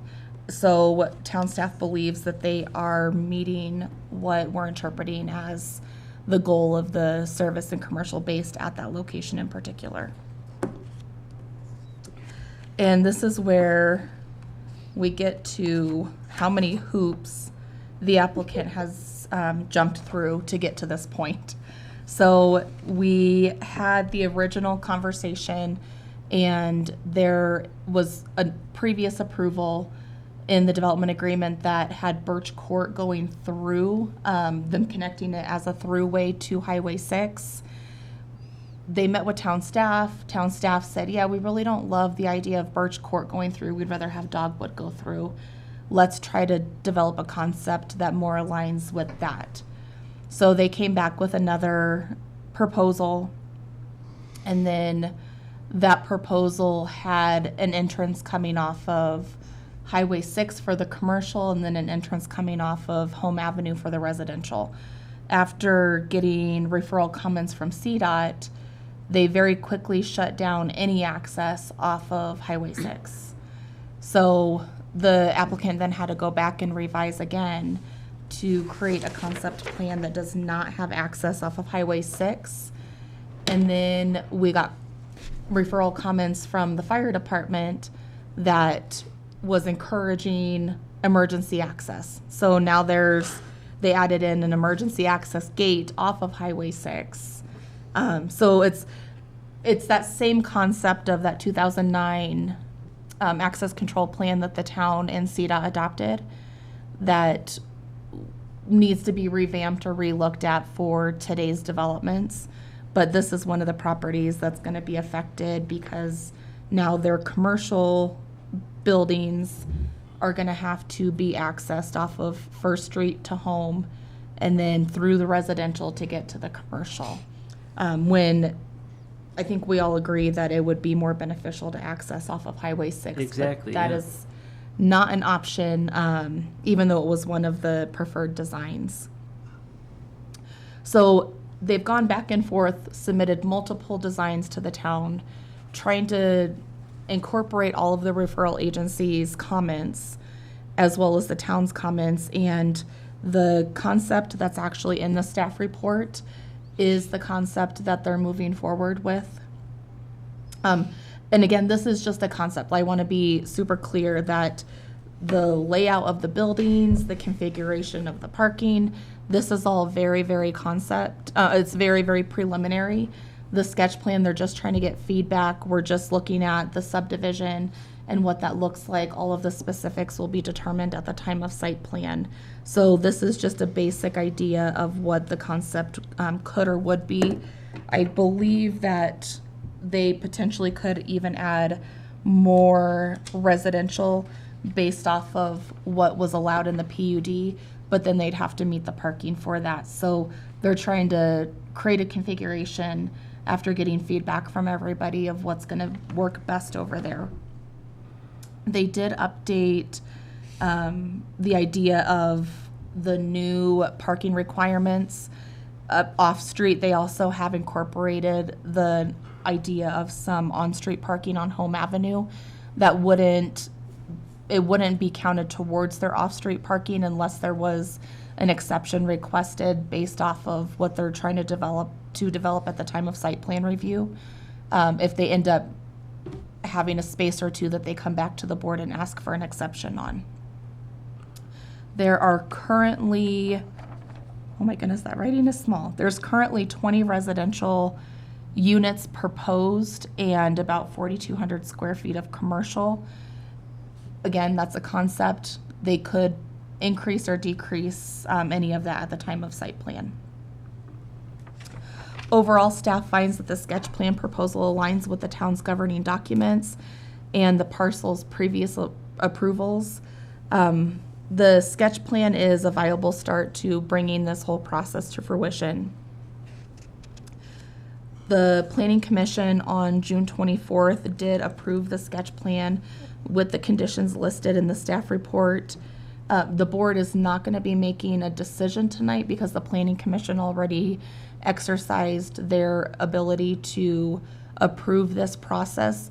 What we're looking for tonight is just feedback from the Board of Trustees that'll help them continue their application to the next level. I did put in there the planning recommendations that the commissioners did approve the application based off of, and I'm happy to answer any questions that you may have, and I would welcome the applicant to give any additional feedback that they may have or answer any questions that you may have. So this is not an action item, it's an informational item. Correct. Okay.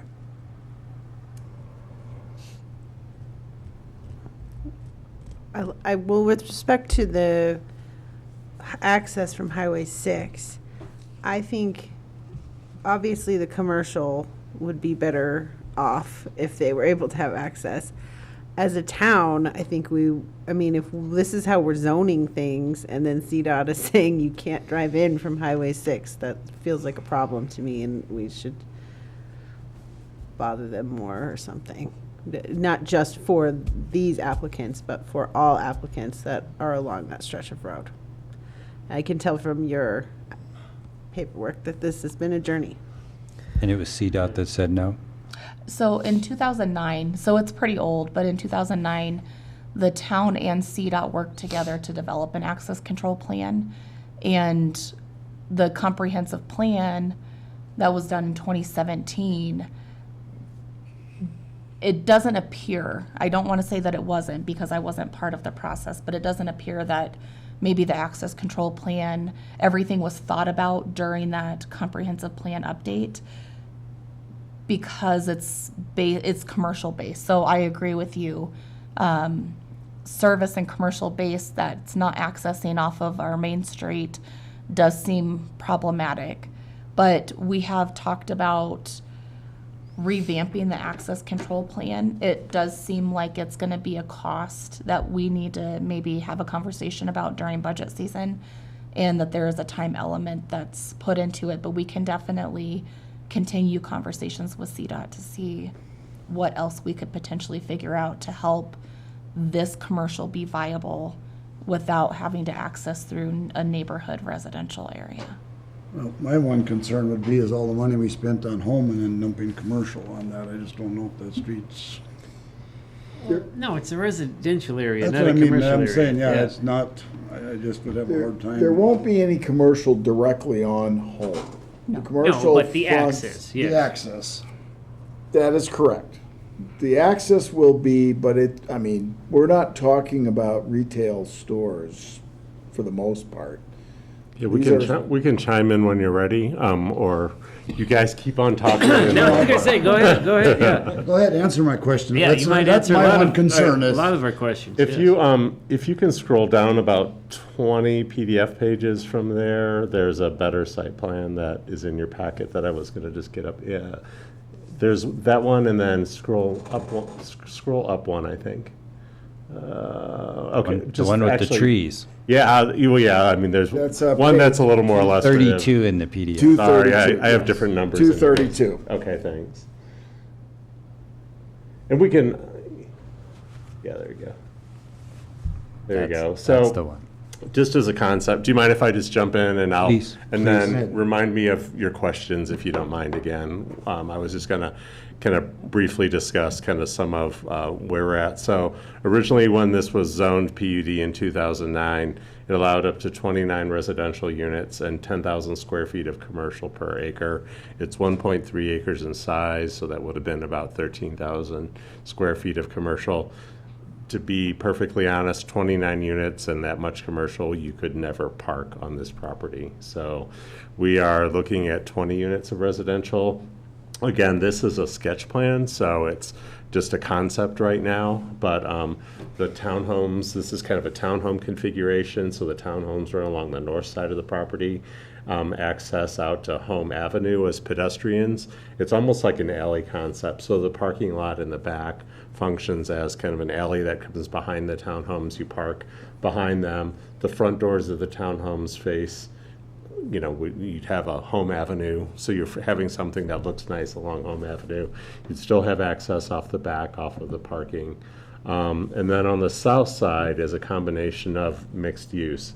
So it is 4,200 square feet of commercial on the ground floor. That's compared to the 13,000 that I just described to you. So it's quite a bit less. And then we have 7 studio residential units.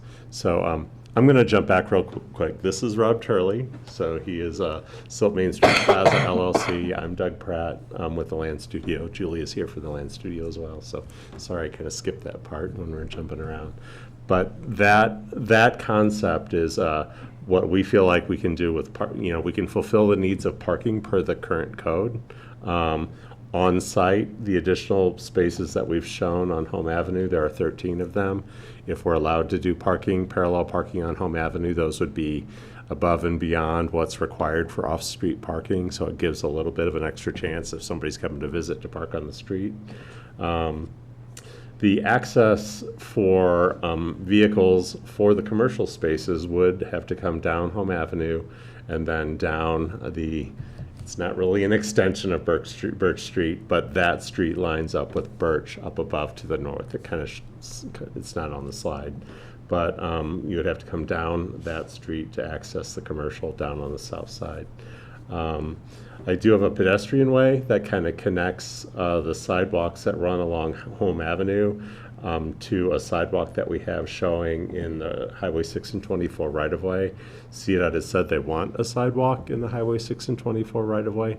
So that's something that we're trying to provide pedestrian access, even though we don't have vehicular access from Highway 6 and 24. I mean, if somebody were walking on Main Street, wanted to get north, there's a sidewalk that connects to the commercial spaces that are just north of that pedestrian sidewalk. So you can kind of see the numbers on the screen. They're a little bit hard to say, but we have 13 two-story, two-bedroom townhomes illustrated. They're about 1,200 square feet each. We have 7 500 square foot studio units, which are over the commercial spaces on the south. And we have about 4,200 square feet of commercial illustrated on the sketch plan. So with the parking requirements, that's pretty much how it lays out. I don't know that we can't do more parking, so I don't think we're going to be doing more units or more commercial space on that site. It does lay out okay, though. I mean, we've gone through the dimensions with the fire district, Hammerhead turnaround. The reason that lane extends all the way to the south property line is because The south part of that lane below the parking lot would be a hammerhead for if a emergency vehicle pulled into that south bay and needed to back out. There's a hammerhead turnaround they back into and then get back out of the project to the north. So we've tried to utilize the dimensional standards from the fire district. CDOT has also looked at that emergency connection to Highway 6 and 24, which would be a gated or bollarded access down to the south. The two of the, we've actually, Nicole, Brian Killian, Warren, and myself were in a chain of emails to kind of work through these options, and this is kind of where we ended up. And just a little background on the access control plan. The access control plan, as Nicole said, is a joint document that was adopted both by the town and by CDOT, but CDOT uses that as their standard for access to properties. So it is really going to take another redo, if that's the right term, of the access control plan to start to define different access than what is shown there now. Doug, when you talked to CDOT, and I apologize for this question, did they offer up that Birch could be a right in, right out? I asked, and I'm not a big advocate for this, but I did ask the question. They said there would have to be a median in Yes. Highway 6 and 24. So you'd have to build a median in Highway 6 and 24 to keep people from turning left in. So exactly or, like we have on the east end of or town. left out.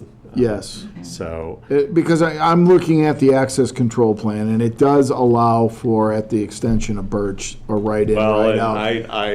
I actually sent Brian that legend that you're probably looking at right now, and the symbol does designate, there's a possibility for right in, right out, but for this project to redo. To build a A median, median in Highway 6 and 24. it would be cost burdensome. 4,200 square feet of commercial space on the ground floor of a mixed-use project is kind of tough. So, And we would have to have a legal throughway with Birch, and right now that's only half of the road. I understand that. So the other, we would have to acquire the remaining space that we would need No, from I a just- parcel in the county. yeah, but that is what you're looking at the same symbol I did. I am. And I asked the same question, and it would require that median in the middle of the road and a redo of. They would let Highway you just put a sign that says no turn. No, so when what happened to those little triangles where, you have to go one way? we had rather extensive discussions with CDOT regarding some of the access control issues, and they were very adamant that if it's a right in, right out, they will require a median to be built so that there isn't an ability to circumvent the right in, right out. Does it have to be right in, right out? According to the access control plan, it would be required to be right In my mind, and I'm not trying to send us off on a tangent, that we're trying to turn that downtown corridor into a formal downtown space, and we're working very hard to do it. And now a developer comes to us and they want to build commercial and office space in that zone, and we can't do it. Is this going to affect other projects that are also on Main Street? Because if it is, not just for the sake of this development, but for all the ones that we're yet to see or will see in the near future, Nicole may already have them in her inbox, is it worth going through the ACP then if the impact is more far-reaching than just this one? That is a longer-term discussion that we will need to have. Yeah. Is how we're going to deal with this access control plan. Because there are a number of proposed changes to access to Highway 6 in this plan that I doubt anybody sitting in this room would like. Okay, so it would have to be completely redone. You couldn't just, add an entrance and call it good. You have to redo the whole thing. The access control plan? Yeah. Yeah. Yeah. Yeah, they wouldn't let us piecemeal anything. Okay, It that's would what be- I- Yeah, All right. I don't. Or no I- amendments? I've never seen an amendment process, no matter what town we've worked Okay. in for an All right. access That control answers plan. that. Maybe there is one, but Or a revision, yeah, it like was version indicated to us. 1.1. right. Well, you certainly identified an issue that is a Needs to be concern, dealt and with, like you said, yeah. for the amount of commercial space you're putting in, it's probably cost prohibitive. This is a but- strategic initiative that the town will likely want to have some discussion on. Yeah, remember a Yeah. meeting when I said CDOT's a threat? This is what I mean. They Fortuitous. can be So, our- and I will at the moment defend CDOT, because they have worked with us on other items in other spots. When Mr. Pratt mentioned that once an access control plan is adopted, it basically has the effect of law. Yeah. Sadly, in 2009, when the town went through this process, didn't necessarily consider all the impacts that these little dots on this map are going to end up having. And so it was a document that the town entered into, perhaps not really understanding the implications that would come 20 years later, Or with different priorities. or with different priorities. But now our priorities are shifting, and as we start to talk about strategic planning and economic development, I would argue that it is It's time to redo definitely the time plan. to revisit the ACP. Again, it would certainly benefit this development, but I want it to benefit all of those developments on Main Street so that we don't have to keep saying, oh, no, you've got to come in from the back. Whatever that Yeah. back road may be. It's home in this case, but it could be any number of other side streets. Because then we're just going to create other issues with usage and sidewalks and pedestrian traffic. So I got a question. Where are you planning, different subject here, to store all of your snow removal without losing parking spots? We have just some very small areas off to the south edge of that north parking lot, but we're gonna have to, we'll have to work on. It's a something, I snow mean, I'm just plan. pointing out things that I see that are gonna have to be Yeah, addressed, yeah. because right now, I do a lot of snow removal. If you get a good winter, you're gonna lose half your parking spots, so. Right, okay, that's a good comment, so. And then I was reading, the town engineer's comments. I mean, this will meet all the setbacks and everything. Yeah, so the PUD guide actually refers to the current site plan the final plat was never recorded, but there was a site plan attached to the PUD guide, which looked like it was the plat that should have been recorded. There are not setbacks defined in the PUD okay. guide. The setbacks are defined on the site plan. So we've kind of done the same thing. I don't know if you can scroll back to that dimensional drawing, Nicole. Sheila has it. It was a little bit up above, I think. So we have defined kind of all of the dimensional information that we developed this plan with, so that we have 10-foot setbacks along Home Avenue and 10-foot setbacks along Highway 6 and 24. The previous site plan had 20-foot setbacks. We have dimensional standards for parking that 20-foot setbacks make it really hard to have enough building space left to start to have 1,200 square foot townhomes on the north side of the parking lot, on the south side of Home Avenue. So we're hoping to utilize a smaller setback than what was previously on the site plan. So a lot of words there for a setback discussion, but we are looking at 10-foot setbacks along the street. Hoping to have something, in a lot of instances, like on Home Avenue or on a main street, the buildings come up very close to the kind of like where your traditional main street is now. So that's kind of the goal, is to not have things set back with parking in front of them. The buildings are on the street, the parking is behind, so you're not looking at parking lots from the street, you're looking at the buildings. And on the north side, you'd be looking at kind of the front entries of the buildings. On the south side, it's more difficult because it's the back side of the building, because the entries are all in the north. So And I will say to, not to keep rehashing the Birch Avenue discussion, but we have lined that north-south road up with Birch Avenue. So, I mean, if for some reason in the future it's a little hard to say, oh yeah, we could just open that up if you want Birch Street to go through, because there are grade issues, I mean, if we were gonna bring Birch Street through, there's a pretty good grade change from Home Avenue all the way down to Birch. And if we're going to let it hammerhead and just have an emergency access, we can have a steeper grade to get down to Highway 6 and 24 with emergency access.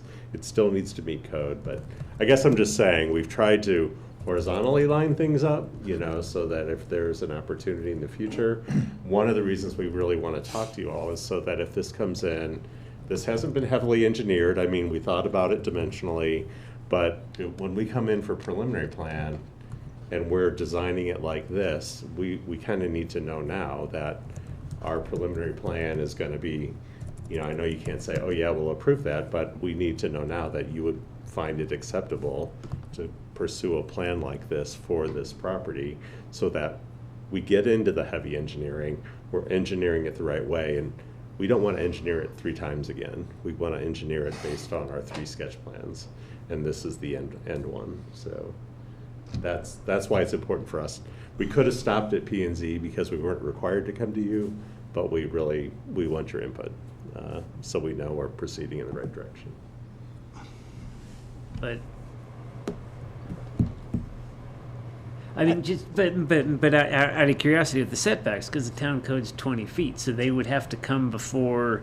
So in a board to commercial, get- it's not. Oh, They're okay. in commercial and some of the multifamily. Uh-huh. It's determined at the time of site plan. Okay, in so the code. so the engineer's comments may not be. No, I think 100%. I think Derek was looking at the previous. Okay. I site just want to plan make that sure was I'm on the right submitted, page. but not the code. So it would be typical that this would be determined at the time of site plan for the setbacks. Okay, gotcha. I like the smaller setbacks, I guess. I mean, I don't have a problem with it. I think like, there's a little bit of grass, there's a sidewalk, then there's some grass, and then there's your house and your facade. And if there's a 20-foot setback, it's just 10 more feet of grass that someone has to maintain. I don't know. I think it just makes the ornamental facade part kind of the most visible and maximizes that, and then you park behind. And so I think it's a more efficient way of using the space, I guess. I like 3D drawings and stuff like that, but I mean, this looks good, there's nothing jumping out at me. Your issue that you encountered with access from 6 to 24 is something that jumped out at me, but that's an issue that, like I said, that we'll add that to our to-do list. Yeah, that's more of an issue than the It's setbacks. not a you for me. issue, that's other issue. But, I mean, we will have to demonstrate at, a higher level of engineering that drainage works in that 10 feet, utilities work in that 10 feet, Yeah. I mean, we've worked with Chris Hale, our engineer, to this kind of sketch plan level, but clearly a preliminary plan, we'd come back with more information about all of that, but we are looking to try and have, not take up the whole site with parking to the tune of not being able to develop buildings on it, so we're looking for a little bit of help with that north setback in particular. So. And on the south side, commercial space in the town of Silt is required to have a 10-foot sidewalk in front of it. So I've shown a 10-foot sidewalk off of the north side parking area, and just again, there's some dimensional things that kind of keep pushing things out a little bit further. But that's why it's all illustrated that way. I like this plan. Obviously, there are details to come, but I think back to us getting the housing needs assessment documentation back in that report and how much more affordable housing we need. And I see a document that shows 20 units, most of which are townhomes and the rest are studio apartments. That to me equals affordable housing. And it's mixed use, right on Main Street. Yep. This checks Kinda combining all so the many things. of my own boxes for how I envision an affordable housing opportunity. And here's a developer who's just putting one on our collective plate and saying, how can we work together to get this done? Obviously, there are details to come, and engineering and snow removal and parking and numerous things about setbacks, but based on what I see right now, this is an easy yes for me. This really aligns with what we're trying to do to house more people who want to live in Silt affordably. And Mr. Turley can speak to, like he did at the Planning Commission, speak to how he's looking to make sure that it's maintained, whether it's rental or owned. So, because I think that's going to be important for you to tell the board as Yeah. well. Yeah, so one of the things I plan on doing, this will be an HOA community. And they're not gonna be rental houses, they're gonna be sold. And one of the 3-unit right there, on the commercial is gonna be my building. And I'm gonna own the condos on top for my company. And, but all the rest of it I wanna sell. You know, cause they need housing over here really bad, and I know that.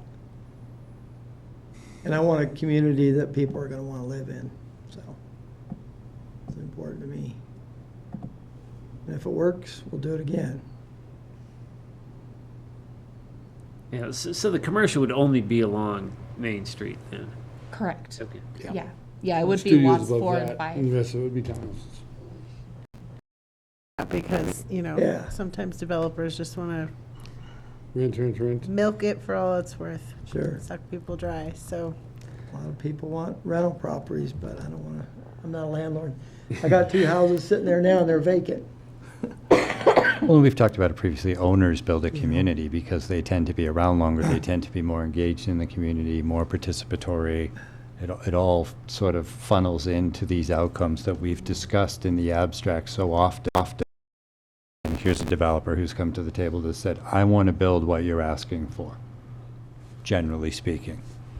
I don't see any stop signs here. I don't see any big red flags currently. that are prohibitive of them continuing on the same path. Yeah, no, not them, but it would be nice to have access there, because if there are businesses there, people drive by and go, oh That's shoot, I not missed it. that's not their problem to solve well, as a I'm developer. getting- yeah, That's- like I said, that's us going back Yes, to the I said, ACT. I don't in a have a row. problem with that. It's this access, because they don't want people to, oh shoot, I missed the turn, I'm not going back, and just, Yeah, and this Yeah. is Business won't this is survive. demonstrative of the need to fix it. Yeah. Because again, there are going to be 3 or 4 more developments right on Main Street that are going to all run up against the same problem. But for this party here tonight, I say continue on. Yeah. We're enthused about the possibilities. And Nicole will keep us in the loop if you guys are working on the access control plan. And, I think it's good for us to know as much as we can, even in our process. Just didn't want it to be a surprise to you. We come with an engineered preliminary plan with no access to Highway 6 and 24. Yeah. And you're kind of going, what's going on? Well, we're learning as we think, identifying things that need revamped, Yeah. right? So that's an example, but.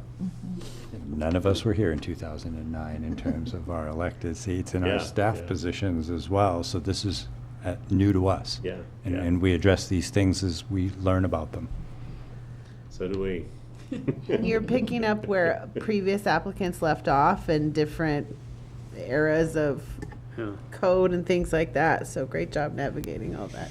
I'm pretty sure the recession ruined the first go around with it. In 08 or whenever, yeah. Yeah, that timing was right in the middle of it. Yeah, you're right. And just for our next step, so it would be a preliminary subdivision plan, PUD amendment, because I think we have to attach our new plan to the actual PUD guide. But otherwise, we're looking at maintaining everything that's in the current PUD guide, meeting the standards that are in the PUD guide. So it's really, I think, the amendment part of it is the new plan, essentially. So that's and then ultimately, if you do townhome lots, we would have to come in for townhome subdivision or condos for the studios over the commercial spaces. So there's a bit of, I guess I'm just saying, there's a bit for us to, we're going to be back Yeah. in front of you for, a number of things, but. We'll defer to Nicole on the process, but I think generally speaking that the board will, and it seems like P and Z was as well, be receptive Yeah, to, okay. to those steps as they come forward. Great. Okay. Well, good feedback. Thanks for having us tonight. Thanks for joining us. Thank you. Yeah. All right. Thank you, guys. Okay. The next item on the agenda is the second reading of ordinance number 6, Series 2025, an ordinance of the Town of Silt, Colorado, amending Chapter 2.16 of the Silt Municipal Code pertaining to permanent members of the Planning and Zoning Commission. I'll turn this over to Manager Mann. This is second reading of ordinance number 6. If you recall, the changes are simply making the 7 members that are appointed to the planning and zoning all standing full members. Currently, 2 of the members are alternates, and we've just, look at it from the perspective that they should all be voting members. The one other thing that it does is it changes the meeting night. Instead of the first Tuesday of the month, it's the Tuesday following the first Monday, which puts it the week prior to the first board meeting of the month.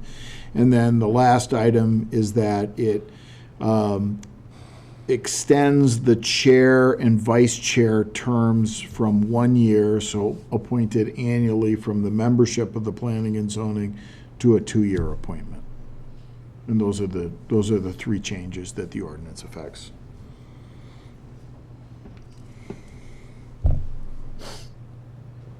Gotcha. No, I just have one question, unrelated. Is Pro Tem, is he 2 years or is he 4? I don't remember. He's 4. This is planning and zoning. Okay. Well, I just meant our board because I don't want to miss something. Do you want me to clean out my desk? I think you're doing an excellent job. I'm not saying that. I was just curious. Doing a great job. When are you leaving? Okay, no, anyway. Yeah, I couldn't remember, 2 or 4. It's all good. Anyway. Yeah, this is a no-brainer, and I've tried to sit in or attend or listen to the planning and zoning meetings, and I can't tell you how many times in the past when one planning and zoning member is connected via Zoom and 1 or 2 have missed, there's always confusion about who can vote, and someone on Zoom is saying aye and they're not supposed to be voting, or they're supposed to be eligible to vote but they don't remember that they are, so they don't say anything, and then they have to do the vote all over again.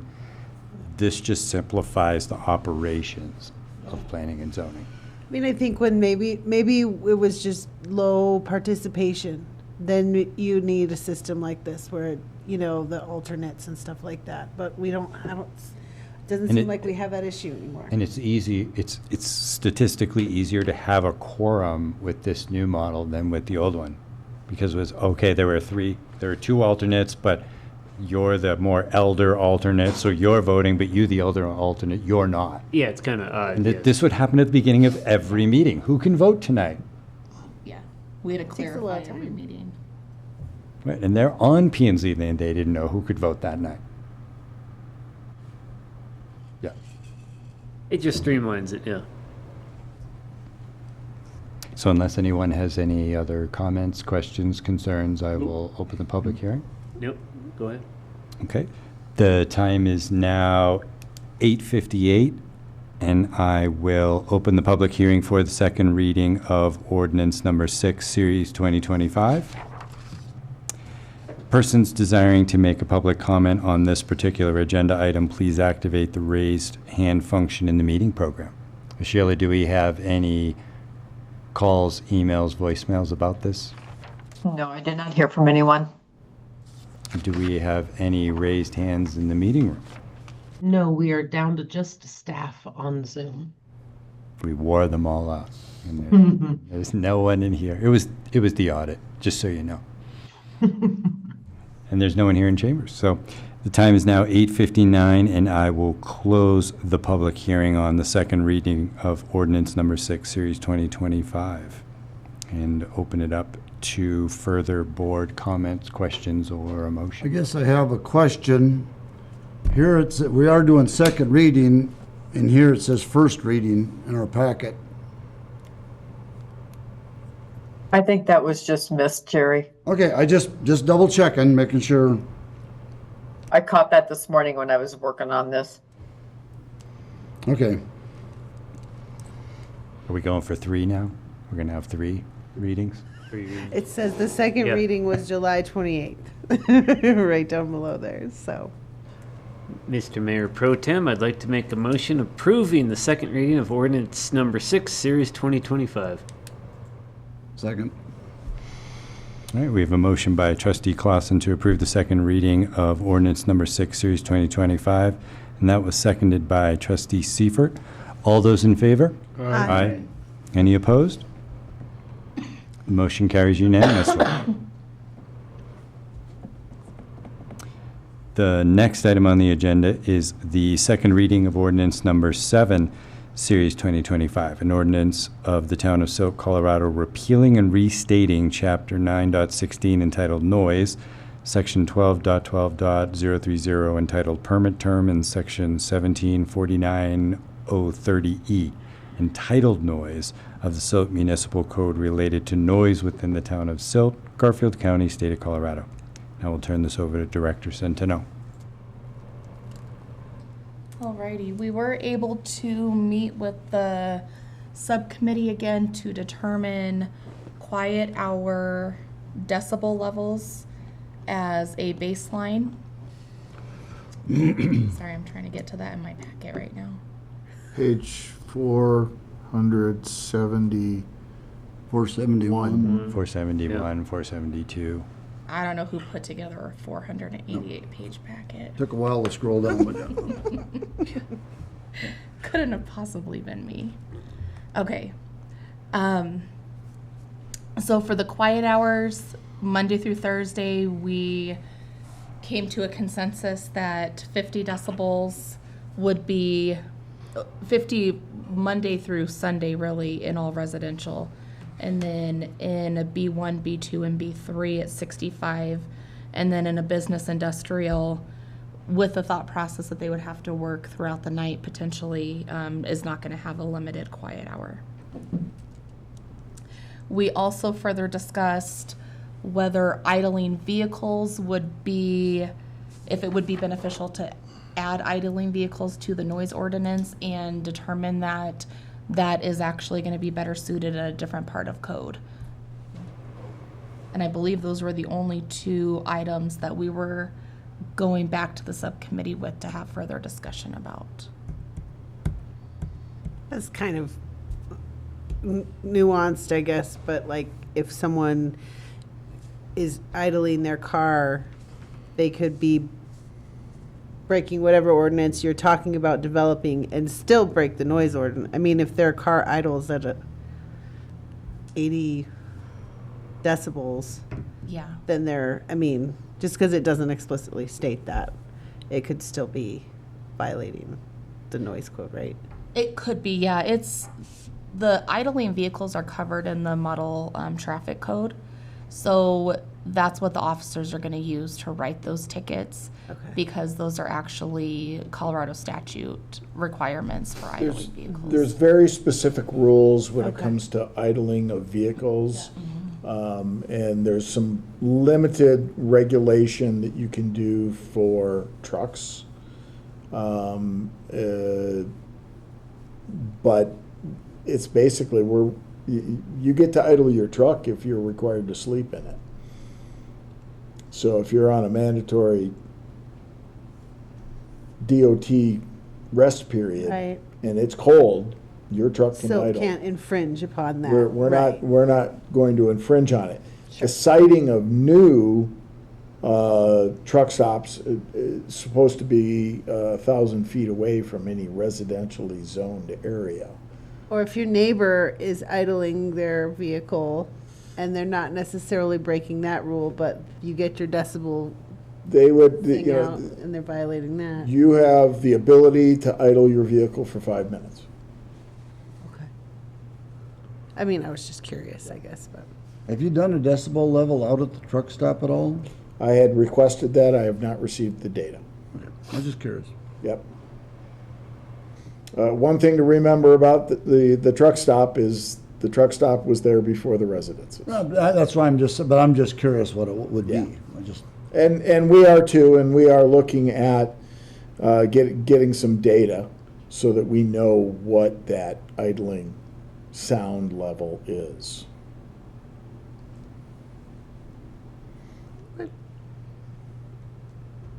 I'm good. I have nothing. If we don't have any other comments or questions, I will open the public hearing on this one. Okay. The time is now 9:05, and I will open the public hearing on the second reading of ordinance number 7, series 2025. Persons desiring to make public comments on this agenda item, please activate the raise hand function in the meeting program. Sheila, do we have any voicemails or emails about this item? No, sir, no comments. Okay. Do we have any hands raised in the meeting program? We do not.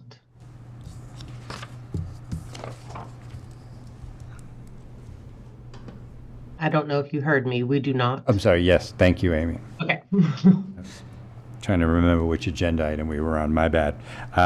Then the time is now 9:06 PM, and I will close the public hearing on the second reading of ordinance number 7, series 2025, and open it back up to further board comment, perhaps dance music, or a motion. Mr. Mayor, make a motion to approve the second reading of ordinance number 7, series 2025 as presented. Second. We have a motion by trustee Seifert to approve the second reading of ordinance number 7, series 2025, and that was seconded by trustee Clausen. All those in favor? Aye. Any opposed? Motion carries unanimously. Next item on the agenda is emergency ordinance number 9, series 2025. An emergency ordinance of the town of Silt, Colorado, extending a temporary moratorium on accepting applications and licensing regarding the use of food trucks within the town. I'll turn this over to Manager Mann. On February 10th of this year, the board adopted a moratorium on the siting of mobile food vendors, food trucks, while we created some regulations. We have been working diligently with hopefully Michael Churchill isn't getting electrocuted in there. If you exceed your time now, they're going to kill the lights and play the music. And zap us. Getting drastic. The subcommittee's been working diligently. We have a draft that will go in front of Planning and Zoning in August, with the first hearing probably in the end of August for the Board of Trustees. But as the moratorium expired yesterday, we need to extend it until we pushed it to November 30th, unless we release it earlier.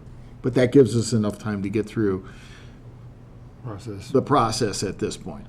And you're confident that will be done by the end of November? Yes. Like, should we not just extend it 8 I months, am- 10 months? I am confident we will be done at the end of November.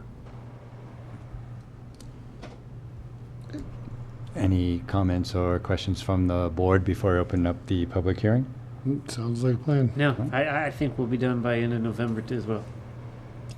The time is now 9:08 PM, and I will open the public hearing on emergency ordinance number 9, series 2025. Persons desiring to make a public comment about this particular agenda item, please activate the raised hand function in the meeting program. Sheila, any phone calls or emails about this item? No, sir, no comments. Any No raised hands. No. The time is still 9:08, and I will close the public hearing on emergency ordinance number 9, series 2025, and open it back up to board comment or a motion. Mr. Mayor Pro Tem, I make a motion to approve emergency ordinance number 9, series 2025 as presented. I'll second that. We have a motion by trustee Brittenall to approve emergency ordinance number 9, series 2025 as presented, and that was seconded by trustee Engelhardt. All those in favor? Aye. Any opposed? Motion carries unanimously. Look at that, we're now ahead of the agenda now. Not by much, but we are. Amy will fix that. Next item on the agenda is the June 2025 financial report. Speak slowly. No promises. So 50% of the year has passed us by rather quickly, I believe. We are, of course, ahead of schedule on our sales tax at 55.7%, which puts us about 14% higher in revenues than we were last year at this time. We are right in line with our trash, water, and wastewater revenues on what we anticipated our service fees to be. We're doing well in the general fund on our revenues. We're right at 52%. The beautification fund, the park impact, the construction impact, and the economic development revolving fund are lower than what we anticipated. As far as expenses go, we are below what we had budgeted for as far as the where we're sitting at for the year, for the time that has lapsed, except for the Victims Assistance Fund. We are over on that, and we will have to do a supplemental budget for that. There was an additional expense that the police department had that came out of that fund. But other than that, we're looking pretty good, and I'll answer any questions that you might have. I know we're generally conservative when we're planning into the next year for sales tax revenues in particular. And I guess this is a question for either Amy or Jim. Based on the last few years, is there a number, a percent increase year over year that should cause us to increase our budget planning for sales tax revenue more than we normally would? I know we have a mathematical model. I'm wondering, should we update that model based on the sustained increases we're seeing? We're waiting for another shoe to drop, and it hasn't dropped yet. Right. So in 2021, we were 22% ahead of what we had budgeted. 2022, it went down to 15%. 2023, we were only 5.5% above what we had anticipated getting. Last year, 7%, and this year, at this moment, is 14%. So it does kind of fluctuate quite a bit. But there's no magic number that you say, let's bump the number up. I believe that Jim feels strongly about bumping the number up for 2026's budget process to at least what we anticipate getting this year. Jim, would you care to expand on that? No. You will see in our budget this year that we are doing a little bit more modeling of revenues, especially as it pertains to sales tax. And I mean, I can tell you that per resident, basically, we get $475 ahead in terms of sales tax. So for every new unit we bring in, we can generally do the math in terms of what our sales tax revenue is going to be. And so we're just getting a little bit more detailed in the way we look at it. It's not just kind of a number. You're being data-driven. Yes, something like that. Sounds great. And I would otherwise point out that since my arrival here in the town, 13 of the last 14 months, we've exceeded the sales tax revenue number compared to all previous years.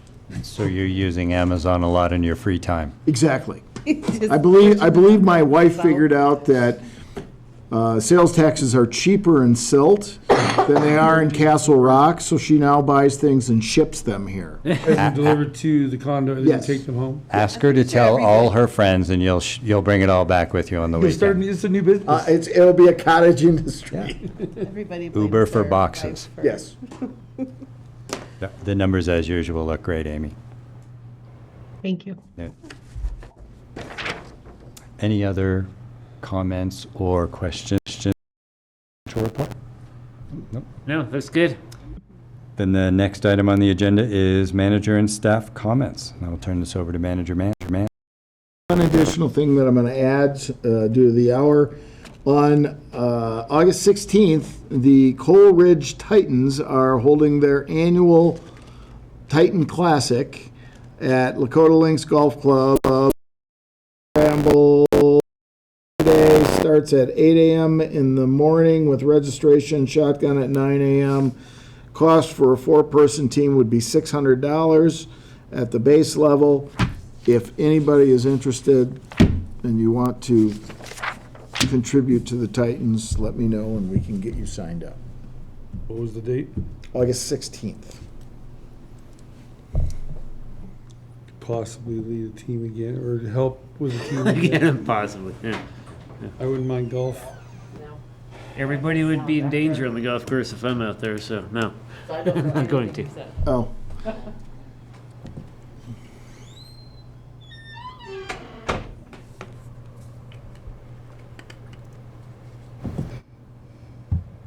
Any other items, Jim, that you wanted Nope. to add or comment on in the report? Not at this point.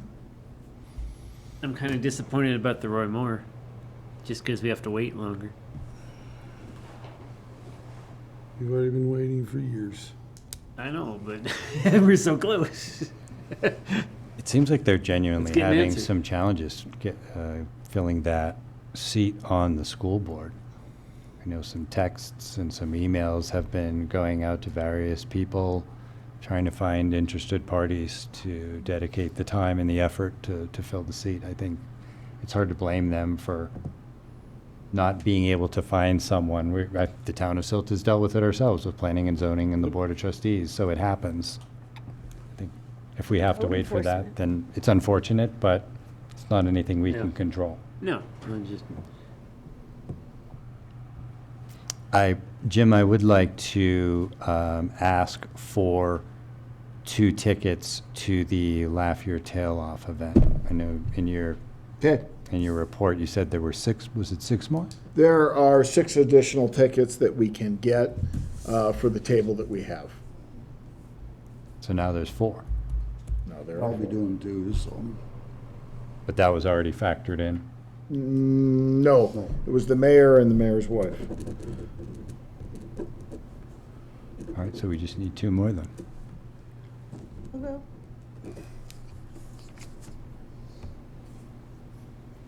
Any other comments or questions about manager's report or any staff reports? Nope. No. Then the next item on the agenda is updates from the board or board comments, and I will start with trustee Engelhardt. In all of this research and learning about the pedestrian bridge and access, someone pointed out to me that I should go look at the current access way and just check it out and get a visual. And I saw that it's really not very inviting. And I just think that maybe we should consider some, I don't know, like a mural or something on the outer faces of it, because the tunnel you have to walk under, it just doesn't look like something that it doesn't look like a safe place to walk right now. The 16th Street underpass? Right. Okay. Right. And I Okay, feel yeah, like give me even a if we second. just had some more inviting, maybe colorful, towns have the murals and stuff, just like on the outside face or something, just to kind of help attract tourists.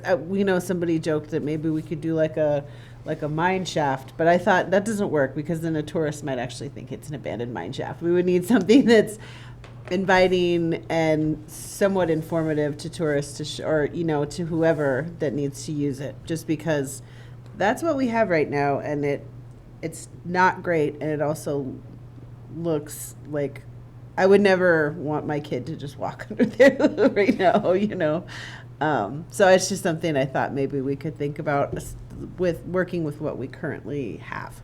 So that's it. Trustee Britnell.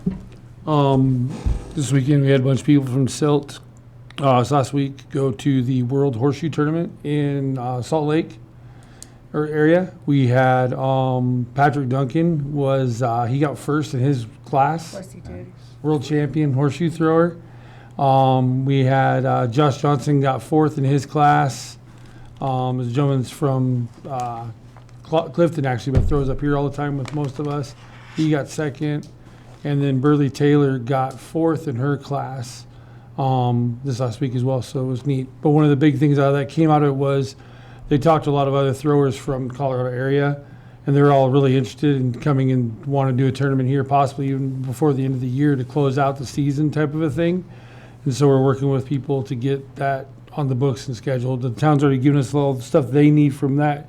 It's just more somebody from the Horseshoe Club now getting it all set up. So we're working with the gentleman that runs that for the state of Colorado to try to get a tournament yet this year.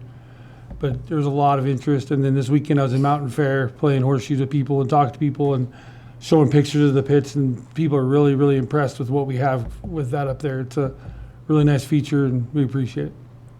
Nicole, is there any way to celebrate that either on social media or sort of point out that Silt residents and name them who did well at I can get you a list. at the tournament? I'm just thinking out loud, like when our local residents do well at something, we should be celebrating it, publicly. Yep.